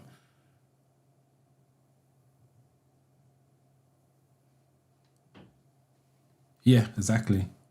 Be positive. Trust your knowledge as the main thing. Like I said, flag as you go. If you've got a doubt, flag it, move on. And then go back to the flag once that what you do now, if you've got 20 minutes remaining, you flagged 5 questions, you know you can spend 4 minutes per question. It just stays calmer rather than trying to work out as you go, 57 minutes ticking down. Make life a little bit easier for yourself. Also, if you flag 2 or 3, this is what I say to my students, if you flag 2 or 3 questions, do you need to get to 2 or 3 right? Not really, because you're going to get 47 if you get the 2, 3 wrong. So you're still passing. Now, if you flag 8 or 9 questions, you know you have to get the majority of the 8 or 9 right to stand a chance of passing. So that's why I say flag, and that way, if you're only flagging 2 or 3 and you're happy with the other 47, you're passing anyway, so there's no point stressing over it. It's always trying to make that brain stay as calm as possible in any given situation. Let me do this one quickly. Good morning, sir. I want to say thank you.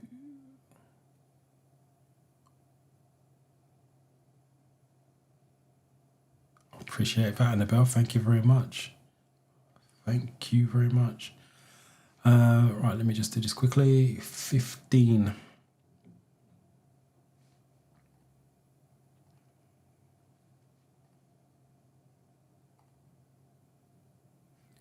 Looks like you all agree on this one.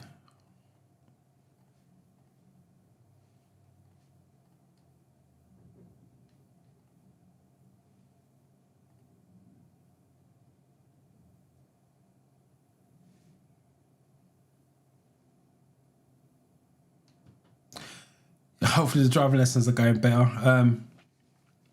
Yeah, because you went to take it alongside your fair, because your driving instructor said about you've got to pass first, which doesn't make any sense to me at all.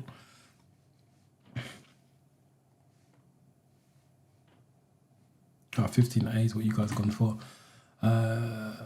Stay behind if you're in any doubt. Yeah, stay behind.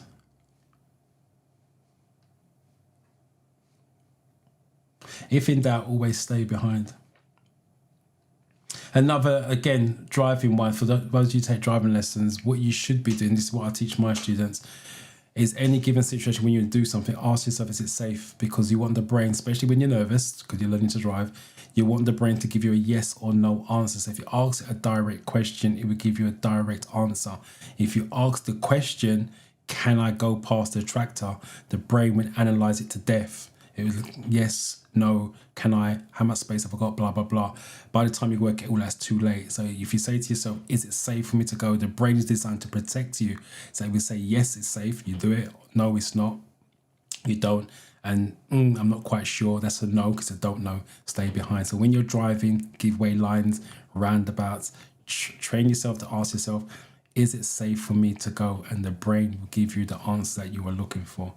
And that's the reason why you don't go back to the 50 questions in your mock test, because when you start to look at it, the brain just starts to ask too much. I wonder if I'm right. I wonder if this is right. But this is, and then it just goes, I've got to pick one, and it's going to pick the wrong one. So always try to keep things simple by asking the brain the direct question. When you are nervous, it will give you a direct answer, because it's designed to protect you. And it will do its job if you allow it to do its job. But if you overthink it, the brain's only going to stress out. And as I'm saying as well with the theory test, when I said you've got to work out why you fail. Sometimes you're not failing because of lack of understanding. You're failing because you don't trust yourself with the answers. So it's not always because of lack of knowledge. It's just because you didn't trust yourself. You're going back and changing answers that you shouldn't have changed. C is what you're going for. Yeah, keep well back.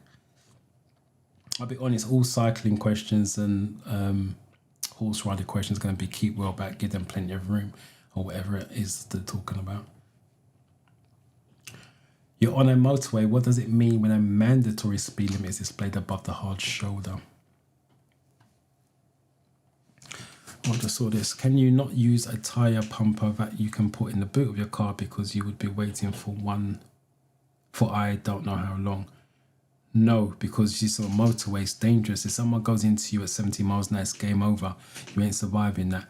That's the reason why. So you pull up on the hard shoulder, you make a phone call. By using SOS phones. That's another theory test questions. How should you use the phone?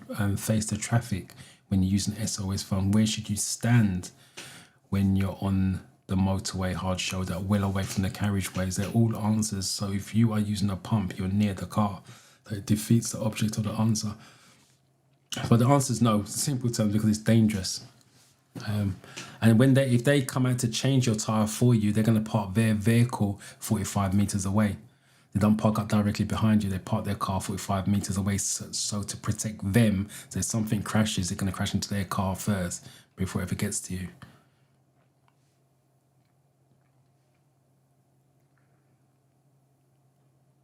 Um, 17.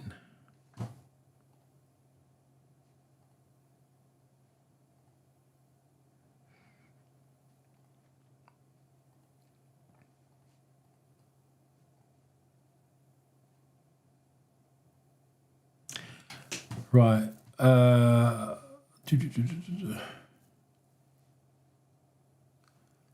you can use it. It's got 50 over it. They're telling you can use it, but because you are using the hard shell, that's why they dropped the speed down to 50 from 70.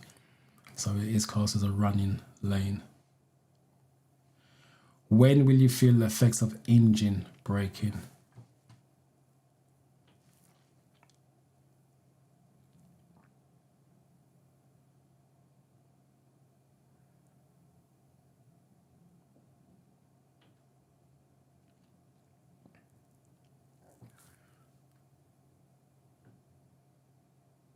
Don't forget, if you guys got any questions, feel free to type them in. I'm just trying to catch up to make sure I've not missed anything.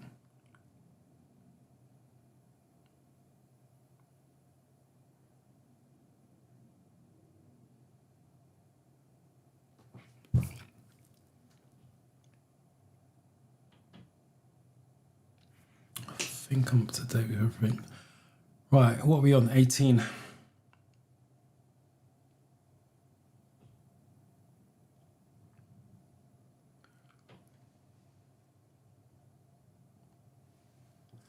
Please explain 17. 17 was the running lane question, right? There's nothing to explain. It's 50 over the hard shoulder. So what they're saying is, let me give you more context. You've got 3-lane motorway plus hard shoulder. So always, like I said, always see motorways as 3 lanes unless they tell you something different. Sorry, these headphones are killing me. unless they tell you something different in the question. So it's a 3-lane motorway. They said, what does this sign mean? A 50 displayed over the hard shoulder. What they've done is check the motorway, because there's lots of traffic on the motorway. So they checked the hard shoulder. No one's broken down in the hard shoulder. So what they're saying is we can now make 3 lanes into 4 lanes to ease the traffic congestion, and we make the speed lower just in case someone breaks down, has to go into the hard shoulder. The traffic's going to be driving a lot slower. So that's what it means. So if 50 is over the hard shoulder, it means you can use it. If there's no number over the hard shoulder, you cannot use it. If there's an X over the hard shoulder, you cannot use it. So hopefully that makes it a little bit more clearer. As I said, all the questions have background information, but they don't give you all of that. So it's more to do with traffic on the motorway. That's why they made the hard shoulder usable. Engine braking, so anything that uses the brakes, I'm not sure. Engine braking, so anything that uses the brakes.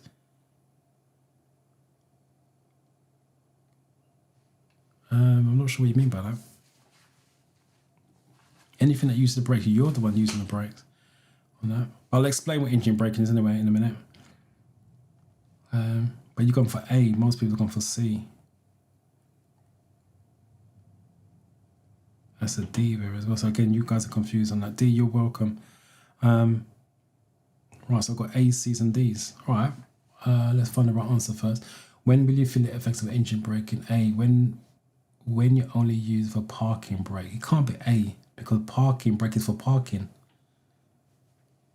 That's not engine braking, it's parking. So it would never be that one. When you change to a higher gear is faster.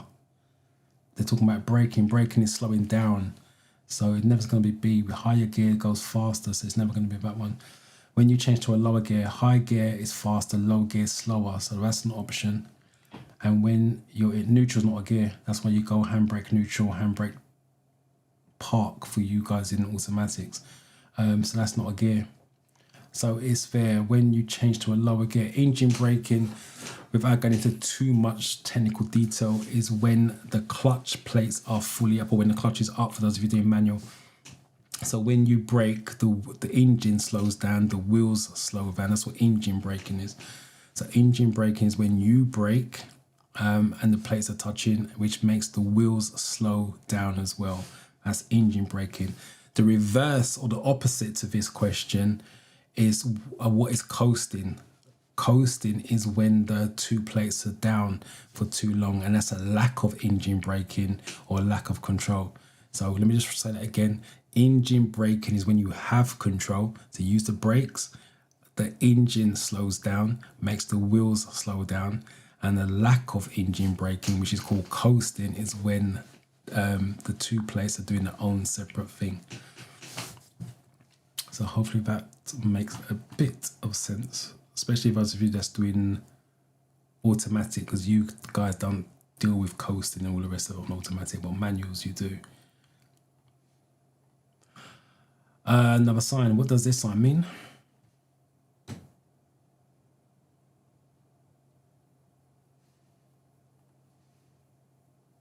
But different gears also confuse me. Simple.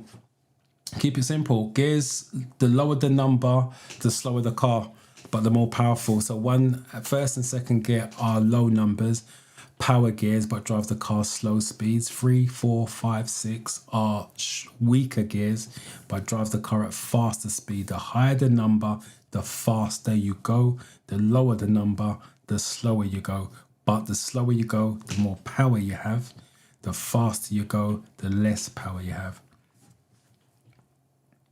Low number, low speed. High number, high speed. Just keep it simple.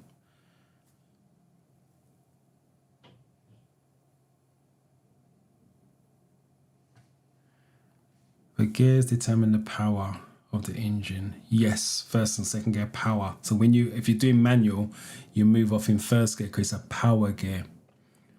And then as you do your 50, 60, 70 miles an hour, you go to a weaker gear because you don't need the power. The way that I normally explain this, to give it as some visual context, if you're into athletics, you know the sprinters, 100 meters, 200, they use the blocks to drive off because they need the power. So imagine the blocks are first gear. They need the power to get the speed as quickly as possible.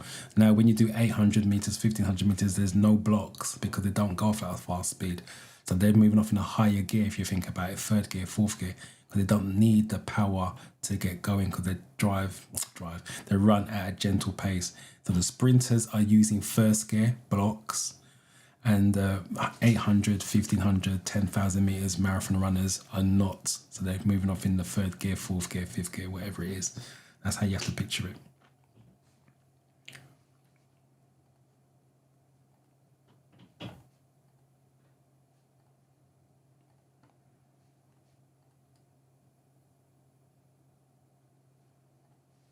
There's nothing to throw. Neutral is not a gear. It's when you park up, you go handbrake and neutral if you're doing manual. Normally with automatic, it's handbrake and park, which is a similar thing. You can't drive off in neutral. It's not a gear.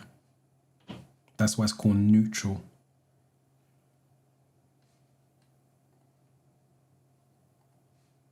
So when you park up on driving test, if you're doing manual, you go handbrake, give it a good shake, neutral.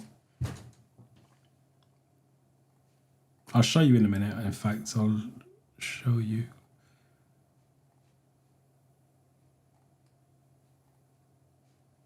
Right, 19B is what you go for. Again, if you're not sure, because there's a couple of you giving the wrong answers on that. If you was here when I spoke about earlier, 95% of red circles are no's. So go to the ones that's got no no's in it. And now it becomes obvious you've got no motor vehicles. Motor vehicles is cars and bikes.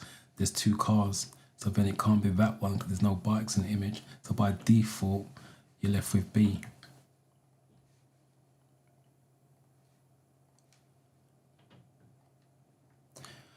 And the conditions are good and dry. When should you use the 2-second rule?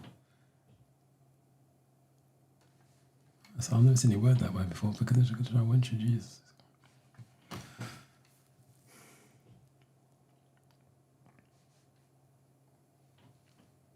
Hey D, what does a lay-by mean is what you mean? What does a lay-by? It's just the bit at the side of the road where you can park and stop. That's what a lay-by is. It's like a parking spot. Sometimes you see them on dual carriage where there's a P before it, P for parking place, and you can just pull up and stop there for a break, rest, whatever it is that you want to do. So a lay-by is just literally a parking spot, to be honest. Mainly like dual carriageways. You may find them on one or two country roads kind of thing. But yeah, that's what a lay-by is. Normally you see a P before it to let you know it's coming up. But they call it a lay-by as opposed to parking.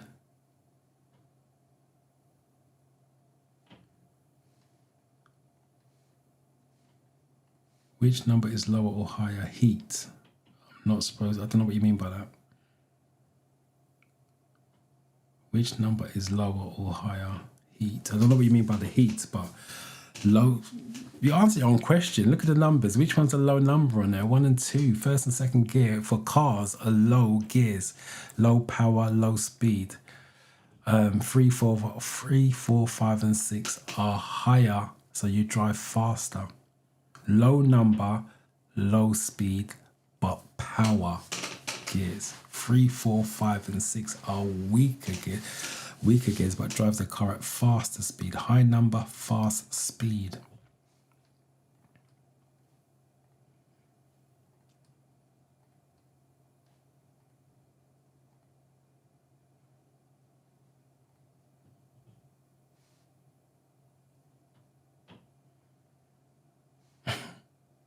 That's confidence for you because we haven't even revealed number 20 yet.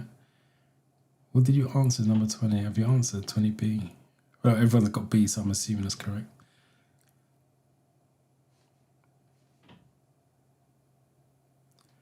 Let me come back to that as a comment.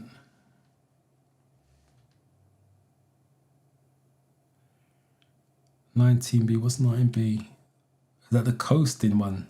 Not coasting. My memory's so bad. Not coasting. What was it? Engine braking. So just type in the comments if it was engine braking you're talking about with number 19, and I can show it on screen.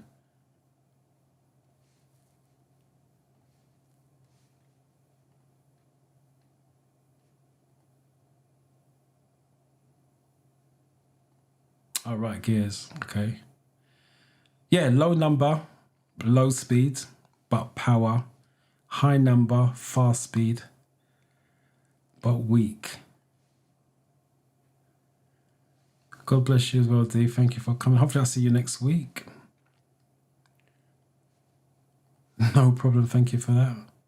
Mac Profit TV.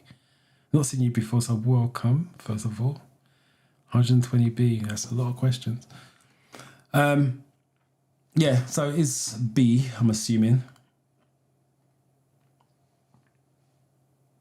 When checking your gap from the vehicle in front.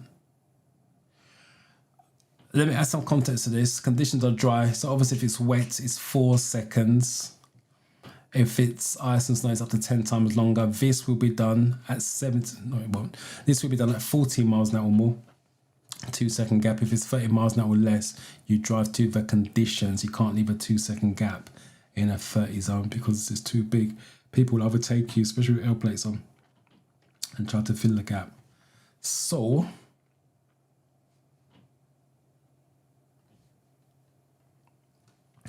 as let's get rid of this. As I mentioned earlier on, this is the categories. There's actually, you can't see the bottom part. 1, 2, 3, 4, 5, 6. There's 10 categories here altogether. Which one's the most? You got 3 safety in your vehicle, 3 hazard and awareness, and 3 rules of the road with that one. And this is why I suggest you do each category in turn, because you don't know how your 50 questions is going to be made up with that. So that's what I would suggest you do individual categories and then move on to mock test. Right, so there's a couple of questions that come up with engine braking and neutral. So because it's a live stream, I'll try to answer your questions. Let me show you, because I'm going to have to get my iPad out anyway. Let me just do this quickly. I just had some of these. Let's get rid of that one first and go back into this. How do I study for road markings, and what are some of the things to look out for in road markings? Road markings, the easiest way to study that is probably highway code. If you're using the 4-in-1 app, go into the road signs section. They'll have the road signs in there. It's just the white lines in the middle of the road, lines at the side of the road that you need to know. The white ones more than anything else. The red and yellows are just easy congestion, helps traffic flow with the answer you're looking for. But that's the easiest way of doing it, to see the road signs so you know what they're talking about. But I repeat, highway code would be the option for that. But if you've got the 4-in-1, it has the highway code attached. That's why I say I like using the 4-in-1, because it's got everything you need in the one app. So you don't have to go and outsource anything. Second question, driving on an icy road. Your first question was gears, wasn't it, I think? Second question, driving on an icy road, what should one do? What should one do? The options are: 1, keep your left foot. Keep your left foot on the brake, keep both hands on the steering wheel. Please kindly answer the questions. You're getting your questions mixed up, so you need to clarify that. I'm assuming you've taken a real test, and these are questions on the real test. I'll tell you why. Because you said, I'll tell you why you're getting your questions mixed up. Second question, driving on icy road, what should you do? The options are: keep your left foot on the brake. You don't use your left foot for the brake. You use your left foot for the clutch. If you're doing automatic, you don't use your left foot at all. You don't use your left foot, so that's not an option. You're going to end up crashing if you did that. And the second was keep both hands on the steering wheel. Please can't answer the question. If that's the only 2 options you've got, then it's going to be keep both hands on the steering wheel, because you can't use your left foot for the brake. But it's icy roads, so the answer you're looking for, that's you didn't give me because it's 4 options, is drive slowly on the icy road, a low gear. No, it's not. That's the wrong information. Drive slowly on the icy road, but a high gear, because a high gear is weak. You don't want power on ice and snow. So let me just say that again. The icy question, the icy road question, the answer you're looking for is drive slowly. That's what you do normally on ice and snow. If you're walking, you walk slowly, because if you walk fast, you know what's going to happen. And then you choose the highest gear possible because it's weak, no power. But the two options you got there are totally wrong. Because you said keep both hands on the steering wheel. If you've got to change gears for whatever reason, how do you keep both hands on the steering wheel? So it's not generic for every given situation. When you're looking for an answer in the theory test, it needs to be generic for every given situation where possible. So keeping both hands on the steering wheel in that situation, if you're going around, if you're changing gears, you can't keep both hands on the steering wheel. So that's the answer you're looking for, which you didn't give me.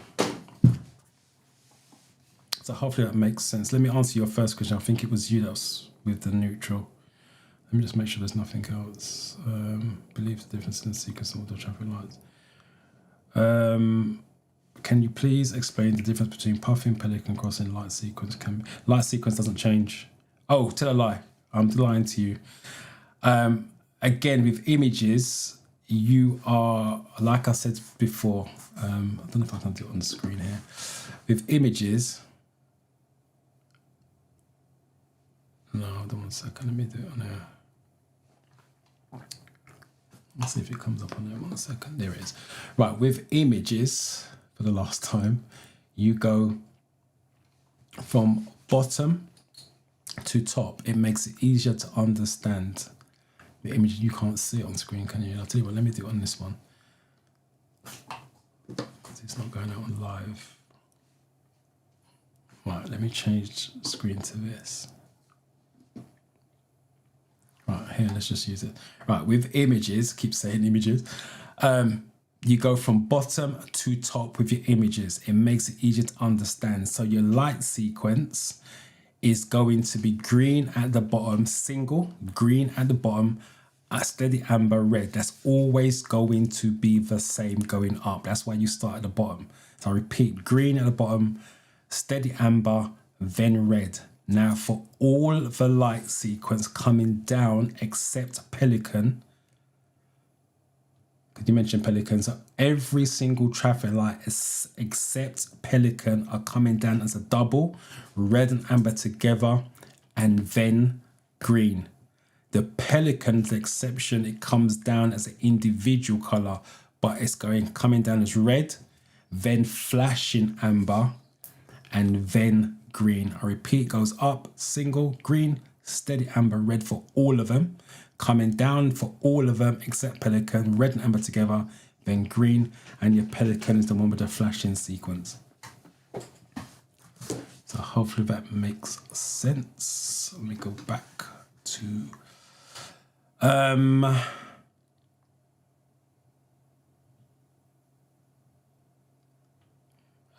the option is drive. The other option, drive quickly and lower gear. That's not the safe option. You're driving quickly. It's ice and snow. Think about it. Ice and snow.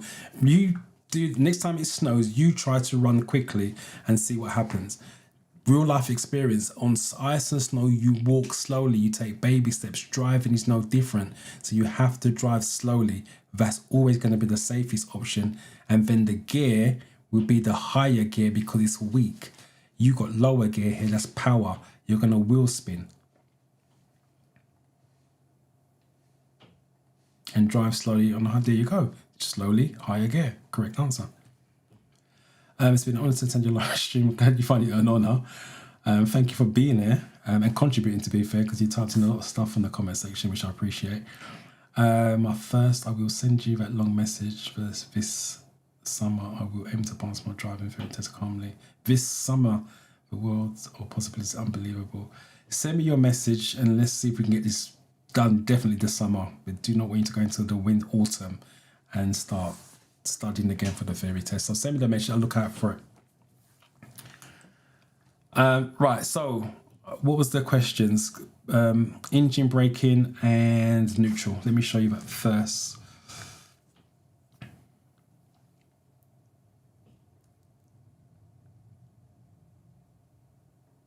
I just seen it. Man, if you're still here, I just seen your message. I'll read that later on after I've done the training videos, guys. I'll read that message and see what I can do with it. Right, what are we talking about? Gears. Share iPad. Let's get rid of this. Right, so neutral. Someone says shed light on neutral. That's neutral. It's not a gear. So you've got 6 gears. 6 would be here. So every time you go into a gear, the car is in a position to move, drive faster, slower, depending on which gear you go in. When you park up, you go handbrake, so the wheels are locked, can't go anywhere, and then you go to neutral. Neutral is in the middle, nothing is selected. That's all neutral is. So if you brought the clutch up at this point, nothing is going to happen. The car's not going to move, it's not going to stall. You can't stall in neutral. So that's what neutral is. For you guys, you can use park when you go handbrake, or if you're leaving the car, ideally you want to go N for neutral. So that's the 2 things that you've got. So when you're parking up, boom, park. And if you are parking up and leaving the car, ideally you want to go into neutral. So that's what it is for automatics. Now, engine braking is this. So you've got 2 plates called clutch plates in the engine. One connected to the engine, one connected to the wheels. So when you bring the clutch up, they touch, you squeeze gas, the engine, let me just show you separately. When you squeeze the gas, the engine goes faster. That's what the gas does. It doesn't make, a lot of you think the engine, so again, a lot of you think the gas makes the car move. It doesn't. The gas makes the engine go faster. So when you squeeze the gas, it makes the engine go faster. When the clutch is up, it makes the wheels go fast as well. So engine braking is when you're in a low gear, come off the gas pedal, and the engine slows down, which makes the wheels slow down. That's engine braking. Coasting is when you're squeezing the gas and the clutch is to the floor. So the engine's doing one thing, the wheels are doing something totally different. That's why it's a lack of control. So when you go around the corner, for those of you taking driving lessons in a manual, the biggest coasting on the driving test is going around the corner in second gear and the clutch is down. So I repeat, engine braking is when the clutch is up, come off the gas.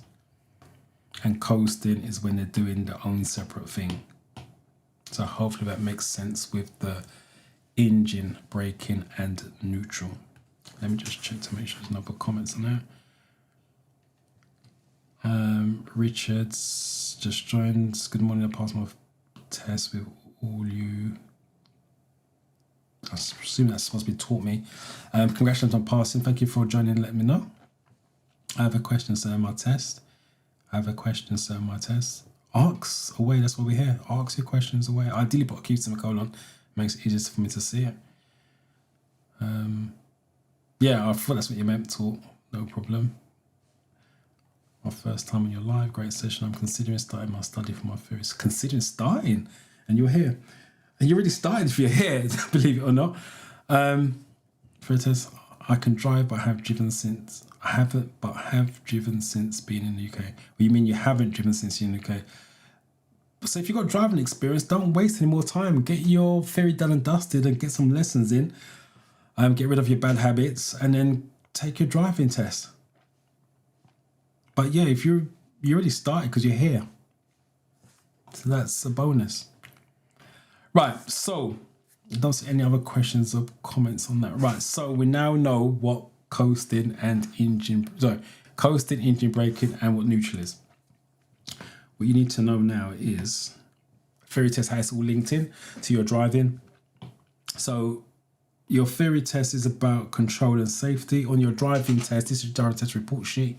You'll get a copy of this, pass or fail your driving test. On the left-hand side of the sheet, it's all control. That's your clutch. Let me go down to here so you can see it. That's your gas, clutch, gears, foot brake, hand brake, and steering wheel. So as you're driving around, the examiner's watching and feeling how you control the car with all of those. And then you have your maneuvers, reversing, and control stop and everything else. That's your control side of the car. The safety factor is the middle section and the right hand section. The safety factor is you, because you're the one making the decisions based on what you see, based on your theory knowledge. So we had road signs. Someone spoke about road markings earlier on, how to study for road markings. That's what would come in. Traffic lights, we just spoke about. The sequence for traffic lights. Traffic controllers, that's your guys with the flat palm. If you see the image of the flat palm, flat backhand, and other road users. We spoke about children playing hide and seek and all the rest of it. Cyclists, those are your other road users. Following distance, you just had that just now. 2-second gap if it's dry. That's the box it will come into, box 19. And then positional driving, we had the motorway, driving in a quiet motorway, which lane should you be in, blah blah blah. Left hand lane. Lane discipline, if you haven't got lane departure to warn you that you're drifting from lanes. Pedestrian crossings, your pelicans, your puffins. Position normal stops, you know you shouldn't stop more than a 10 meter near a junction, near zigzags, Browther Hill, Browther Bridge, and the rest of it. And then we come to use of your mirrors. So use of mirrors is before you signal. Box 14 we're talking about, just in case you're trying to follow it. Use of mirrors before you signal. Change the direction, change the speed. That's your hazard perception, which I'm going to do now. So take away the signaling. I'll tell you what, let's do all of it properly. Try again.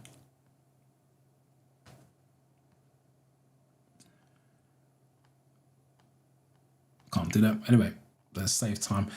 Take out the signaling stuff. On your hazard perception is just change a direction and change a speed, because you can't see the car signaling in the video. So all they're saying to you is check your mirrors, i.e. click, get your 5s and 4s. That's what you're trying to do with the click. The click is you checking the mirrors. So check your mirror as soon as you see a problem, or slow down.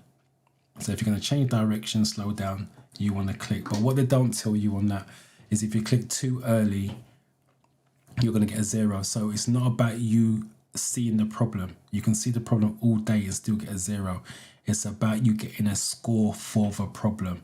That's what you need to do, is make sure you're getting 3s, 4s and 5s for the problem. No point seeing it and getting 0s. So let me just make sure there's no questions I need to answer before we go into that.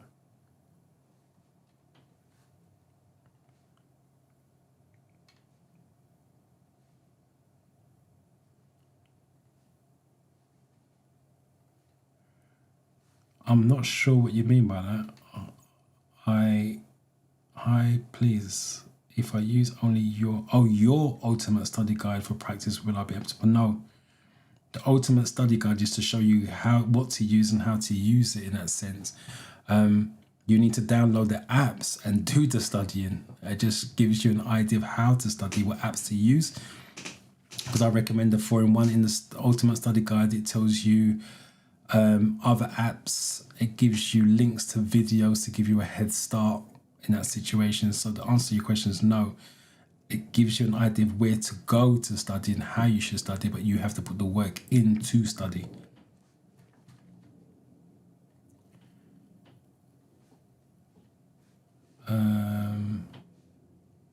Caroline, no problem, you're welcome. That's what the live streams are for, to help you out as much as possible. I have my exam in 2 weeks. What's the best way to prepare to study each category in turn? Keep saying it. Study each category, make sure you understand it, move on to mock test, but you've only got 2 weeks. So I don't know how much studying you can do within the 2 weeks to get your categories done. If you're just starting to study now and you're testing 2 weeks, well, ask yourself why you're doing that to yourself. But if you already studied and you ask me what's the best way to go, do the category, that's the best way to go. I done my first time on your live grade session. I'm considering starting my studying for my theory test. I think I've done that one already, sorry. Going back, right, I think I'm up to date then. And the green sheet that you showed us for driving practical skills tests, that's for the examiner. Or what you have to be able to do for driving, doing all of that consistently is difficult. Doing all of that consistently is difficult.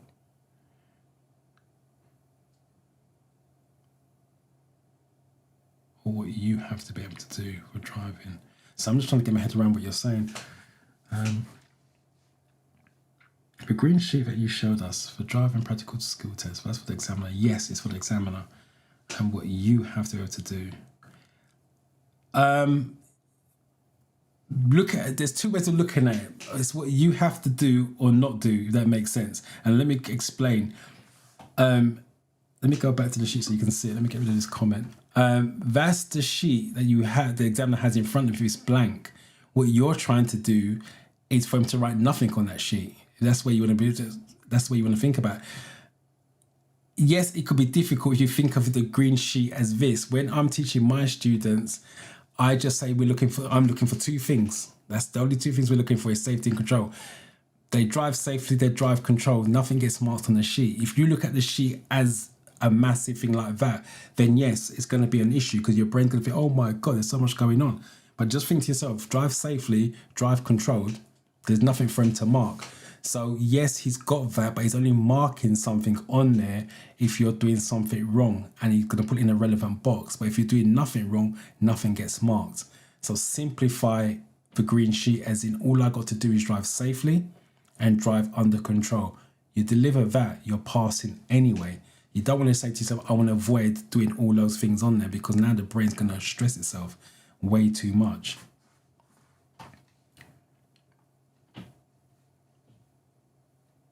All of the different sections of tick boxes, that's what I mean doing all of it. No, don't do anything. Like I said, just drive safely, under control. Nothing gets marked. And if you do something wrong, hopefully it gets marked in the minor boxes, which are the bigger boxes where you can see I've got the stuff marked in there. If you do something massively S or a D, then yeah, it's going to go in the S or D box, which is game over.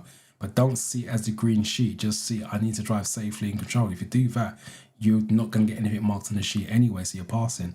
But once your brain starts to think, oh my God, I mustn't do anything, you're going to freak out. That's why when I teach my students, I show them the sheet and we talk about it, but because they have to be mentally ready for when they go for a driving test. But safety and control. They deliver a safe drive, control drive. We don't have a conversation. They delivered something wrong. We have a conversation on how we're going to improve on it. I started a month ago my studying and I almost done all the categories, and about 2 weeks has left for me for my test. Right, if that's the case, then what you want to do now is start stepping it up. If you haven't done it already, start doing mock tests. The reason why you want to do mock tests now, 2 weeks before, is to get your brain mentally ready for the stresses of the real test. So that's what you're going to do. But when you do mock tests at home, make sure you got time dedicated for the mock test. Don't do it in between TV shows or family in the room or music in the background. Do it in a test situation where it's quiet, just you, and you got the time dedicated. You're not going to shoot out to college, uni, work, whatever, because you want to do it leisurely so you can start to practice reading the clues, maybe flagging the answers just like you do on the real day of a test.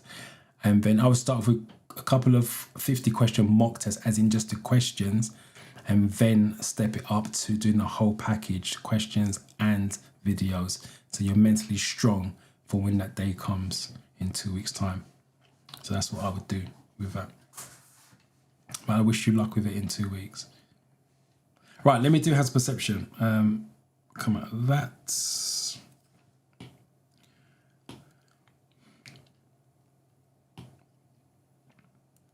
Practice. There's two types of videos when you're doing this, CGIs and real life. Practice both. Real life, some of the hazards are hard to see, so don't beat yourself up if the score's low. But the CGI ones are crystal clear on the day of the test, and obviously it's a bigger screen because some of you are still doing this on your phone. So as soon as you see the problem, you want to click. There's one, no stars. Right, so scan. Ooh, got a mini upper head braking. Got a cyclist coming down. I'm going to click on that.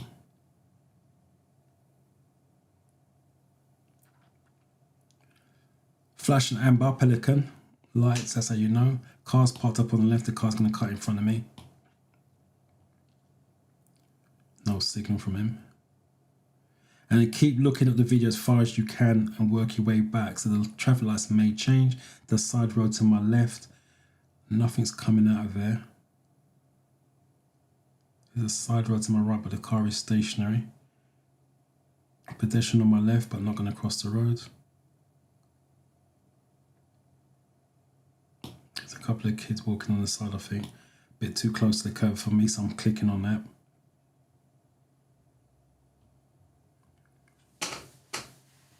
And think that's your lot. 5 out of 5. So there you go. Always review back, see how you can improve. In this case, I can't improve, but could I clicked earlier with the 5? You want to see how early or late you are. Let me just rewind that back so you can see it. I've clicked here because you've got the car in front of me, the Mini, with brake lights on. So if he slowed down, I need to slow down. That's what that's for. And then I saw the cyclist come in.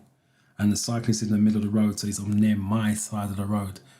That's the reason why I clicked for the cyclist. So I just got a 5 on that, so it could have been sooner. And that's the reason why. So that's how you want to review it back. Problem, click. Don't wait. I've had a student, and that's why we're doing the masterclass later on at 1 o'clock. Oh, I didn't realise the time has been ourselves so long. That showed you I'm enjoying myself. I didn't realise we've gone over 2 hours. Yeah, doing a masterclass because she's clicking, she's getting low scores, and she's saying, but I'm waiting to see. You don't wait to see. If in real life, if you did that, you're going to go for the brakes first, then the mirrors, which means you're going to fail your driving test. The earlier you see it, because remember the brain's designed to protect you, the brain's got time to check the mirrors. If you're seeing it late, i.e. 2s and 1s, the brain's going to protect you. It's going to go for the brake first to make sure you stop and then check the mirrors after. That's too late. Remember, they're trying to train you to see the problem nice and early so you stay calm. And that's what it's about. All right, let me do a CGI one because it's not crystal. Let's see if I can find one of those stars on there. I think I've done most of these already.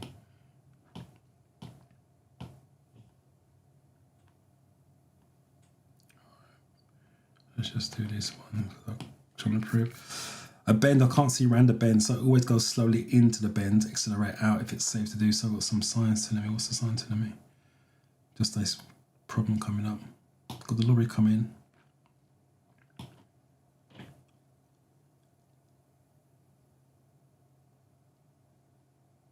Another sign, slow on the floor.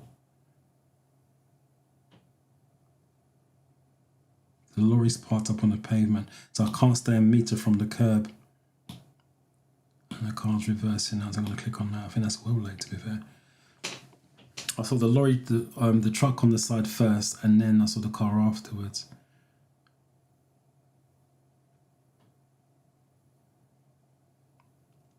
I don't see nothing else going on. Pedestrian, but the pedestrian's nicely on the pavement. If there was near the edge of the pavement, like the kids were on the previous video, I'll click on that. But because they're on the pavement nicely, I'm not clicking. Traffic lights are coming up. There you go, 4 out of 5. So could I improve? I'm going to speed it up to save time. So I think I saw the lorry first, the truck first. Let's see what that is. There you go. So there's the first click too early. That's why you go for 2 clicks. So that click was too early. So remember what I said to you about seeing it, but make sure you get a score for the problem. If I follow their rules, the earlier you see the problem, the more points you get. So I saw it early, that's no points. So it's always about making sure you get a point. So there's my second click. And when the car's coming out, I clicked again and clicked again. But you're always going to get the highest mark. So I repeat, it's not about you seeing the problem. You still get a 0. It's about you getting a score for the problem. So don't follow their rules. Click early, click early, click early. Make sure you click twice and get a score, because the 5s, the 4s, the 3s will add up to more than your 44. The 1s, the 2s will not add up to more than 44. So hopefully that makes sense. Right, let me see what you guys are saying. No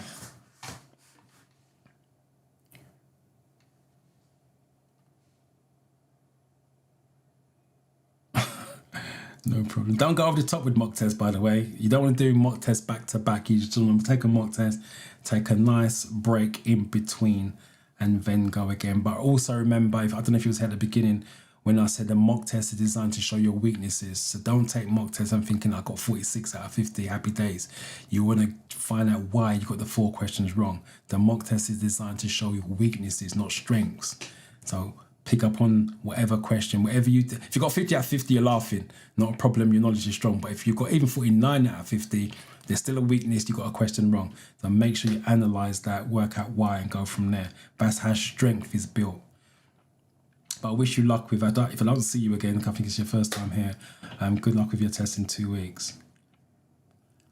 I'm clueless as to as how to have knowledge or understanding from this hazard perception section to be able to get these hazards. I can't answer something if I don't have any knowledge. You're not answering anything, you're spotting. Maybe get an experience with practical driving doesn't help you prepare, but just doing it. You're overthinking this. The understanding is, what is a hazard? A hazard is anything that's going to cause you to slow down or change direction. So even if you go, I don't know, family member's car, even on the bus, if you want to go on a bus, go upstairs, sit at the front. As the bus is driving, look out the window and say, oh, that's a problem. Then you click in. I'll check my mirrors. If the bus has got to, remember, buses drive on the left. So if buses going around parked cars, boom, problem, traffic lights, problem. That's how you can train yourself. Sit at the front of a bus, in front of a car, passenger side. If you're going in an Uber, not everybody wants to sit at the front with the driver, but it's still a way to help. You probably could do it from the back seat as well. So that's a way of practicing it. Now, the only understanding you need is what a hazard is. A hazard is anything to cause you to slow down or change direction. That's what it is. Simple.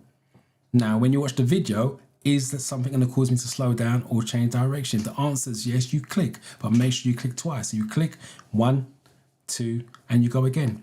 But also, when you're practicing at home, there's nothing wrong with getting 1s, 2s, 0s because you're practicing. So what you now do is review the video like I did and work out where you could have got the 3, go upwards. Well, now do it again, where could I got the 4, and so on and so on. And eventually you start hitting 5s out of 5s.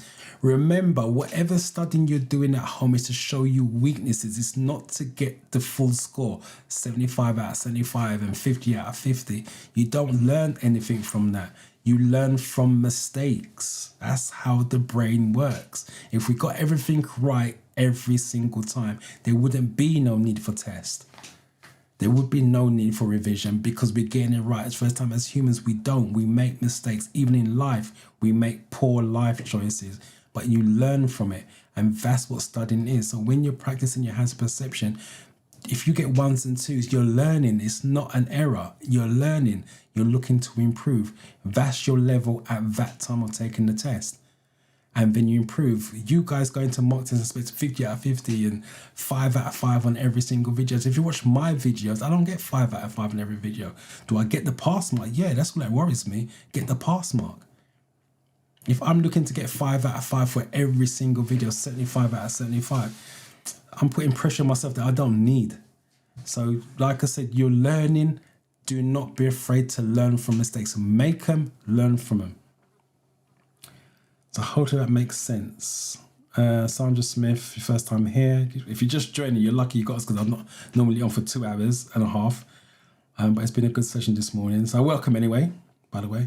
Fresh Faith, thank you very much. I am going, that's the last one. So mini prime, hopefully I'm saying it correct. Don't stress out of the hazard perception. Try it and see where you go from there, and then review it back and see if you can improve. But you don't need understanding of hazard perception other than what a hazard is. Anything to cause you to slow down or change direction.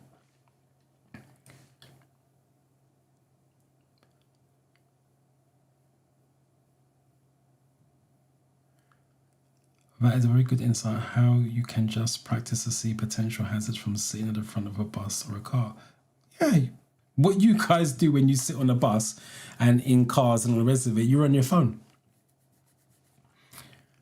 If you're not taking driving lessons, as I said, ideally you're taking driving lessons alongside the theory side of it, because now if you're learning to drive, guess what you're doing every time you jump in the car?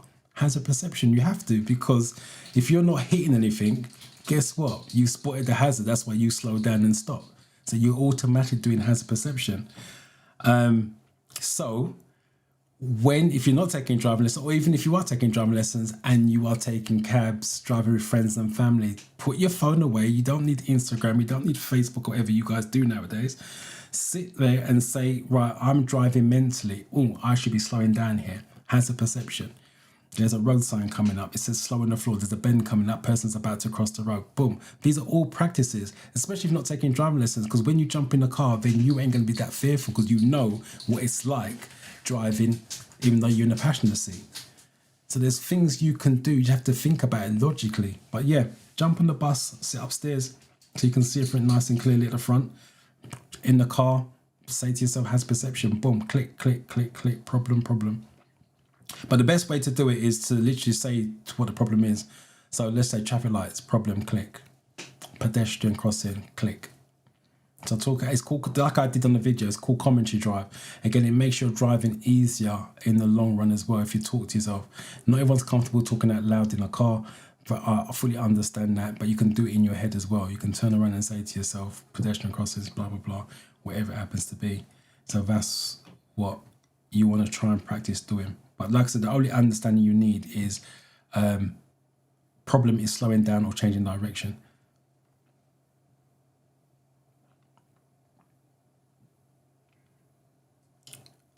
So when I see developing hazards, how many?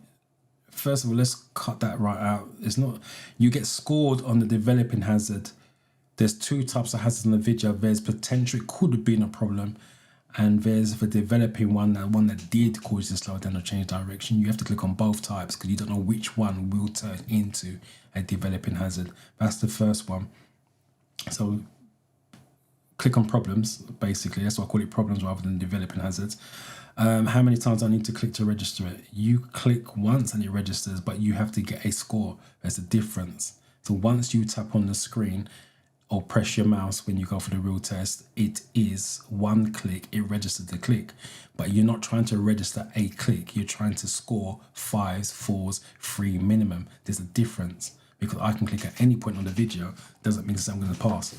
So just, again, it's a different mindset of how to think about it. So I repeat, you're trying to get 5s and 4s. That's when you're clicking. And I would suggest you do 2 clicks per problem. You can go for 3. There's nothing wrong with that, as long as you're clicking on problems that exist. Usually for 2 or 3 click away, you click once, then after a second or 2, you click it. Yeah, I don't say seconds. I just literally say count 1, 2, click again. If you want to go for 3, that's fine, because you're never going to use up all the clicks if you're clicking on the problems that exist in the video. If you're clicking on random stuff, side roads with no cars are coming out, zebra crossings that no one's nearby, then yeah, it can add up to too many. But if you're clicking on literally the potential problem, developing problem, it's never going to add up to too many unless you're going crazy and doing 5, 6 clicks per problem. But as I said, when you are practicing at home, you are practicing to get better. You're not practicing at home to be 100%. If that was the case and everyone done that, the pass rate would be a lot higher. That's why we do tests at school. We do tests in everything that life, even job applications, is a test to a point. You learn from mistakes. Do not be afraid to make mistakes, because that is not the real test. You're trying, I hate using the word, but you're trying to perfect your skill for when you take your test. That's when it matters. All the practice you do at home, all the failures you do at home don't mean anything. It means nothing at all. It's when you go for the real test it matters, because you need to pass it to move on with your life. So don't be afraid to make mistakes and improve. All right, that's the last comment. That's me finishing the lecture. Thank you guys for joining us, and I actually enjoyed it. Like I said, I'm normally off by 12. So for me being on that extra hour, and there's 64 of you still here as well, which is even better. Just goes to show how much the session was enjoyable. And thank you guys for staying and turning up. I shall see you next week. Stay safe. For those of you who've got a test coming up, wish you the best of luck. Hopefully you'll see you next week and let me know how you got on.